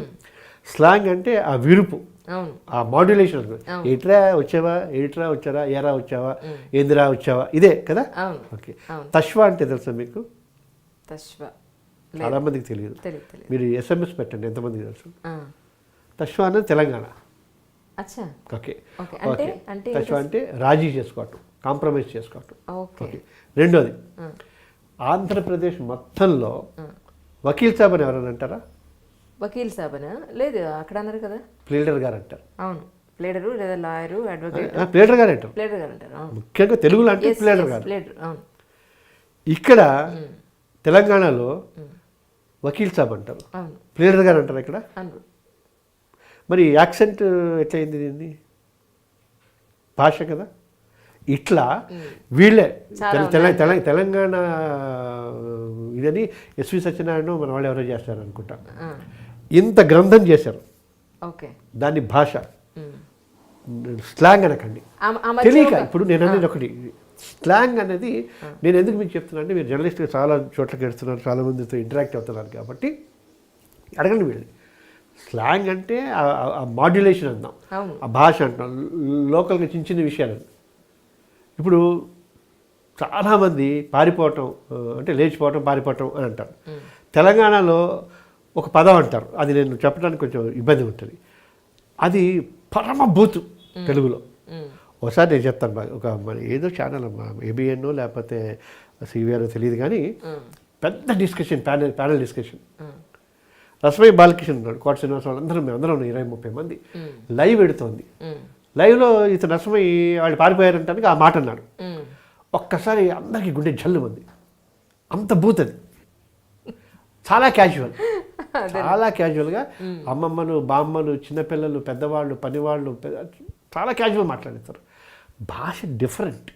కాకపోతే వీళ్ళకి తెలియకపోతే ఇద్దరిని కలిసి కోటేశ్వరరావు గారు ఎవరు కావడికుండాలని కవితా సంకలనం రాశారు.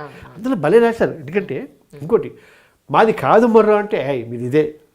నాకు ఇప్పుడు ఇది ఎట్లా ఉంటుందంటే ఈ వాదన, డాక్టర్ పిల్లాడికి ఇంజక్షన్ ఇస్తూ పెన్ ఏం లేదు అయిపోయింది ఏం లేదండి, డాక్టర్కి కాదు ఉండేది, ఇంజక్షన్ చేయించుకునేవాడు. వాడికి పెయిన్, డాక్టర్కి ఎందుకు పెయిన్ ఉంటుంది?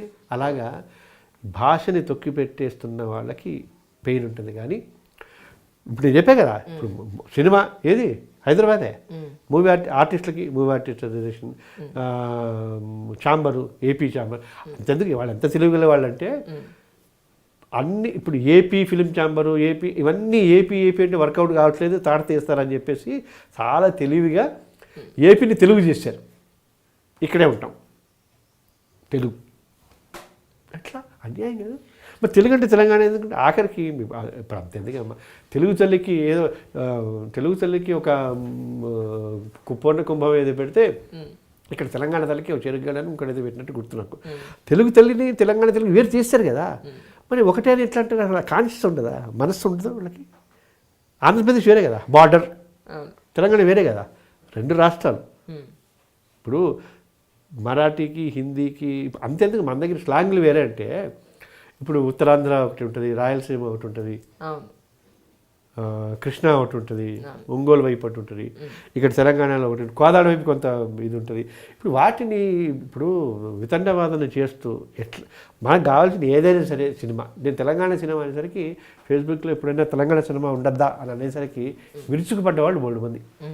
అంటే సినిమాని కూడా విడదీస్తారా? ఎందుకంటే ఒక ఊరికి ఉంది, మా భూమి ఉంది, జయబుల తెలంగాణ ఉంది, కుబుసం ఉంది, బొమ్మల రామారావు ఉంది. ఆ సినిమాలు చూడండి, మీకు వేరే పక్కనున్న వాడిని అడిగి అంటే ఏంటి అని అడగకపోతే అడగండి, కనీసం ఒక 50 పదాలు అడుగుతారు, కనీసం 50-100 అర్థం కావట్లేదు ఏంటది. అంతే బిత్తిరి శక్తి ఉన్నది ఆయన స్లాంగ్ అంటే, ఆ బిత్తిరి శక్తి తను చెప్పే దాంట్లో 3 minutes చెప్తారు కదా ప్రతిసారి, బాగా పాపులర్ అయ్యాడు. ఆ 3 minutes స్క్రిప్ట్లాగా అర్థం చెప్పమని చెప్తా, నేను ఒప్పుకుంటాను. నేను I will convert my self into from Telangana to Telugu. Maybe ఇది కూడా కొత్త పదం అనుకోండి, conversion from Telangana to Telugu అని కదా. ఏం చెప్తా, బిత్తిరి సత్తి ఇవాళ రికార్డింగ్ ఉంటుంది, యూట్యూబ్లో ఉంటాయి, డౌన్లోడ్ చేసుకోండి, మొత్తం స్క్రిప్ట్ రాసుకోండి, ప్రతి పదార్థం రాయండి చెప్తా. నేను ఒప్పుకుంటా భాషని, ఐ మీన్ స్లాంగ్ అని. భాష ఖచ్చితంగా భాషే. ఇప్పుడు దాని మీద బాగా డీప్గా వెళ్ళక్కర్లే. ఇప్పుడు ఇద్దరు అన్నదమ్ములు ఉన్న నాన్న వాళ్ళు ఇచ్చిన ల్యాండ్ని డెవలప్మెంట్ ఇచ్చి 2 ఫ్లాట్లు తీసుకుంటే ఎవరి ఫ్లాట్ వాళ్ళు డెవలప్ చేసుకుంటారు కదా. ఆ కాన్సెప్ట్ ఎందుకు లేదు? నీ ఫ్లాట్లో కూడా ఏ సోఫాలు అయ్యానో నేనే చెప్తాను, నీ ఫ్లాట్లో కూడా ఫర్నిచర్ నేనే చెప్తాను అంటే నా రాగి పీకుతాడు. అట్లా జరిగింది. సరే చిన్న ఇష్యూ, ఈ పుస్తకాలు ఎక్కడ పెట్టాలో సర్దుతాను అన్నంత వరకు సరే అన్నయ్య కదా తమ్ముడే కదా ఊరుకుంటున్నారు. సినిమా విషయం కూడా అదే జరుగుతుంది. ఎప్పుడైతే ద్వారబంధము మార్చుమో అన్నాడో మొదలవుతుంది. మొన్న మధ్య ఒక కవి, ఎంత నేను ఆంధ్రాలో పుడితే మాత్రం కొన్ని సంవత్సరాలుగా ఇక్కడ తెలంగాణలో ఉన్నాను, తెలంగాణ రాష్ట్రానికి తెలంగాణ తల్లికి ఎన్నో కవితలు పాటలు రాశాను, నన్ను ఎవరు గుర్తించారు, అసలు ఎవరు గుర్తించలేదు నన్ను, ఏమనంటే నన్ను ఆంధ్ర వాళ్ళని పక్కన పెట్టేశారు అని చెప్పని నా ఇంటర్వ్యూలో మొత్తం ఆయన తెలంగాణకి సంబంధించిన పాటలు, తెలంగాణకి సంబంధించిన కవితలే నేను చెప్పదలుచుకున్నాను, నన్ను ఎవరు గుర్తించట్లేదు అన్నారు. మరి ఇటువంటి పరిస్థితుల్లో ఉన్నప్పుడు మీరేం చెప్తారు అలాంటి వాళ్ళకి? ఇది చెప్పా కదా, భయం వేస్తుంది. ఇప్పుడు ఆంధ్ర వాడిని మనం తెలంగాణ వాడిగా గుర్తిస్తే తెలంగాణ వాడిని తెలంగాణ అస్తిత్వమే లేదని అంటున్నారు. ఇప్పుడు ఆంధ్ర వాడిని కూడా తీసుకుంటే మన దగ్గర తెలంగాణ లేదు. ఇప్పుడు గోరెటి వెంకన్న ఉన్నారు, వాగ్గేయకారుడని అందరూ ఒప్పేసుకుంటున్నారు, ప్రపంచం మొత్తం ఒప్పుకుంటుంది. ఆయనకేముంది? ఆయనకి పద్మశ్రీ ఉందా? ఇంకోటి పోస్ట్మస్ అంటారు, అంటే మరణానంతరం అంటారు. వేటూరి గారికి ఇచ్చారా? ఇప్పుడు నేనేమంటే డిఫరెన్షియేషన్స్ తర్వాత వివరాలు అవి ప్రాబ్లమ్లు ఉంటాయి, కానీ ఫేర్ మనసుతో కనుక ఉంటే ఖచ్చితంగా. అంతేనా? మన జొన్నవిత్తుల అది బతుకమ్మ సత్కారం రాశారు. సో నేను అనేది అదే, నాకు అతను మంచి ఫ్రెండ్ కాబట్టి చెప్తాను. ఎందుకంటే గుర్తించట్లేదంటే ఆయన భాష కానీ ఆయన కవిత్వాలు కానీ అన్నీ అలా పెడుతున్నాయి. మరి ఇప్పుడు గోరెటి వెంకన్నని అక్కడ గుర్తించట్లా, వంగపండిని గుర్తించట్లా, గద్దర్ని గుర్తించట్లా. ఇక్కడ ఏమైపోయిందంటే తెలంగాణకి ఆ భవిష్యత్తు లేదు, సాహిత్యానికి కళలకి. మీకు ఇంకో విషయం, ఆశ్చర్యకరమైన విషయం చెప్తా. ఇంతకుముందు AP state film television theatre development corporation అని ఉండేది. విడిగా అయిపోయిన తర్వాత ఈ AP state film television theatre development corporation అక్కడికి వెళ్ళి విజయవాడలో ఉంది. అక్కడ మినిస్టర్ ఉన్నాడు, అంబికా కృష్ణ చైర్మన్గా ఎఫ్డీసీలో ఉన్నాడు. అది సరిపోదన్నట్టు నాటకానికి నాటక అకాడమీ పెట్టి గుమ్మడి గోపాలకృష్ణని పెంచేశారు. తెలంగాణలో మాత్రం తెలంగాణ ఫిలిం డెవలప్మెంట్ కమిటీ చేశారు. థియేటర్ని టెలివిజన్ని తీసేశారు. మేము మా బీజేపీ శ్రీనివాస్ తరఫున మినిస్టర్కి అప్పీల్ కూడా ఇచ్చాం బిఫోర్ ఎలక్షన్స్, థియేటర్ని టెలివిజన్ కూడా ఇంక్లూడ్ చేయండి అని. టెలివిజన్లో ఇన్ని ఛానల్స్ ఉన్నాయి కదా, ఎక్సెప్ట్ మీరు ఇందాక అన్నట్టుగా సినిమాల్లో కూడా తెలంగాణ భాష యూజ్ చేయకపోతే ప్రాబ్లం ఏమో అనుకుని భయపడి యూజ్ చేస్తున్నట్టుగానే కొన్ని న్యూస్ ఛానల్స్ ఆ 10 నిమిషాలు వార్తలు అని చెప్పి తెలంగాణలో చెప్తున్నారు తప్ప ఎన్ని సీరియల్స్ తెలంగాణ ఒక సీరియల్ పేరు చెప్పరా తెలంగాణలో వచ్చేది? ఒక్క సీరియల్ పేరు రాదు. ఎందుకంటే ఈ భాష మీద వాళ్ళకి ఇష్టం లేదు, గౌరవం లేదు, జాలి కూడా లేదు, అక్కడికి ఏ ఛానల్కి లేదు, ఒక్క ఛానల్ మంచిగా. అండ్ ఐ టెల్ యూ, తెలంగాణలో ఎంత సాహిత్యం ఉందంటే 1000 సినిమాలకి కథలు నేను గంటలు ఇస్తా, అంత అద్భుతమైన సాహిత్యం. సో ఇంకా అడగదొక్కుతూనే ఉన్నాను నేను. అదే అందుకే కల్చరల్ రినైజాన్స్ లాగా మళ్ళీ మరొక తెలంగాణకి సంబంధించినంత వరకు తెలంగాణ సాంస్కృతిక విప్లవం రావాలి. కాకపోతే నా శక్తి సరిపట్ల. నా దగ్గర ఈ మొబైల్ ఉంది షూట్ చేసుకోవడానికి, మీలాగా 2 మొబైల్స్ లేవు, ఎఫ్డీలు లేవు, ఏం చేద్దాం, అంత బలహీనంగా ఉంది. So that's reason everybody should join and fight for the అస్తిత్వం కోసం ఫైట్ చేయాలి. అంతేందుకు మీకు ఇంకోటి, పాపం కేసీఆర్ గారు కూడా ఏం చేస్తారు, అన్నీ బ్యాలెన్స్ చేయాలి కదా. మీకు ప్రపంచ తెలుగు మహాసభలు జరిగాయి కానీ ప్రపంచ తెలంగాణ మహాసభలు జరిగాయా? ఎందుకు లేదు? ఆన్సర్ లేదు. ప్రపంచ తెలుగు మహాసభలను పెట్టారు, ఎందుకంటే ఆయన కూడా కొంత సాటిస్ఫై చేయాలి. ప్రపంచ తెలంగాణ మహాసభలను గర్వంగా ఎందుకు చేయాలి? నేను ఆ మధ్య మొన్న మా బీజేపీ మేనిఫెస్టోలో పెట్టాం, మేము వస్తే ప్రపంచ తెలంగాణ మహాసభలు నిర్వహిస్తాం, ప్రతి తెలంగాణ సినిమాకి 50 లక్షలు సబ్సిడీ ఇస్తాం, షూటింగ్స్కి ఫ్రీ ఇస్తాం, ట్యాక్స్ ఎగ్జింప్షన్ ఇస్తామని. బట్ ఓటే లేదు. ఉన్న 5 ఎమ్మెల్యేలో 4 తీసేసి ఒకటే మీకు పిలిచారు బీజేపీకి. ఇట్స్ ఓకే, ఎందుకంటే సినిమా అనేది least important for every one. But cinema లేకపోతే జీవితం లేదు. ఒక్కసారి ఊహించండి, మైనస్ సినిమా. ఒక్కరోజు టీవీ ఆఫ్ చేయండి, ఒక్కరోజు నెట్వర్క్ ఆఫ్ చేయండి, కనీసం 50% మంది జనాలు ఆత్మహత్య చేసుకుని మిగతా 50% డిప్రెషన్లోకి వెళ్ళిపోతారు ఒకే రోజు. అవును. అంత పవర్ఫుల్ సినిమాని ఎవరు గుర్తించట్లేదు. నిజంగా ఈరోజు మనం ఇలా కలవడం, ఎన్నో విషయాలు, ఒక మాటలో చెప్పాలంటే ఎన్నో మంచి విషయాలు మీతో డిస్కస్ చేసుకోవడం చాలా సంతోషంగా ఉంది. Thank you. Thank you so much అండి వన్స్ అగైన్. Thank you. నమస్కారం. Thank you sir.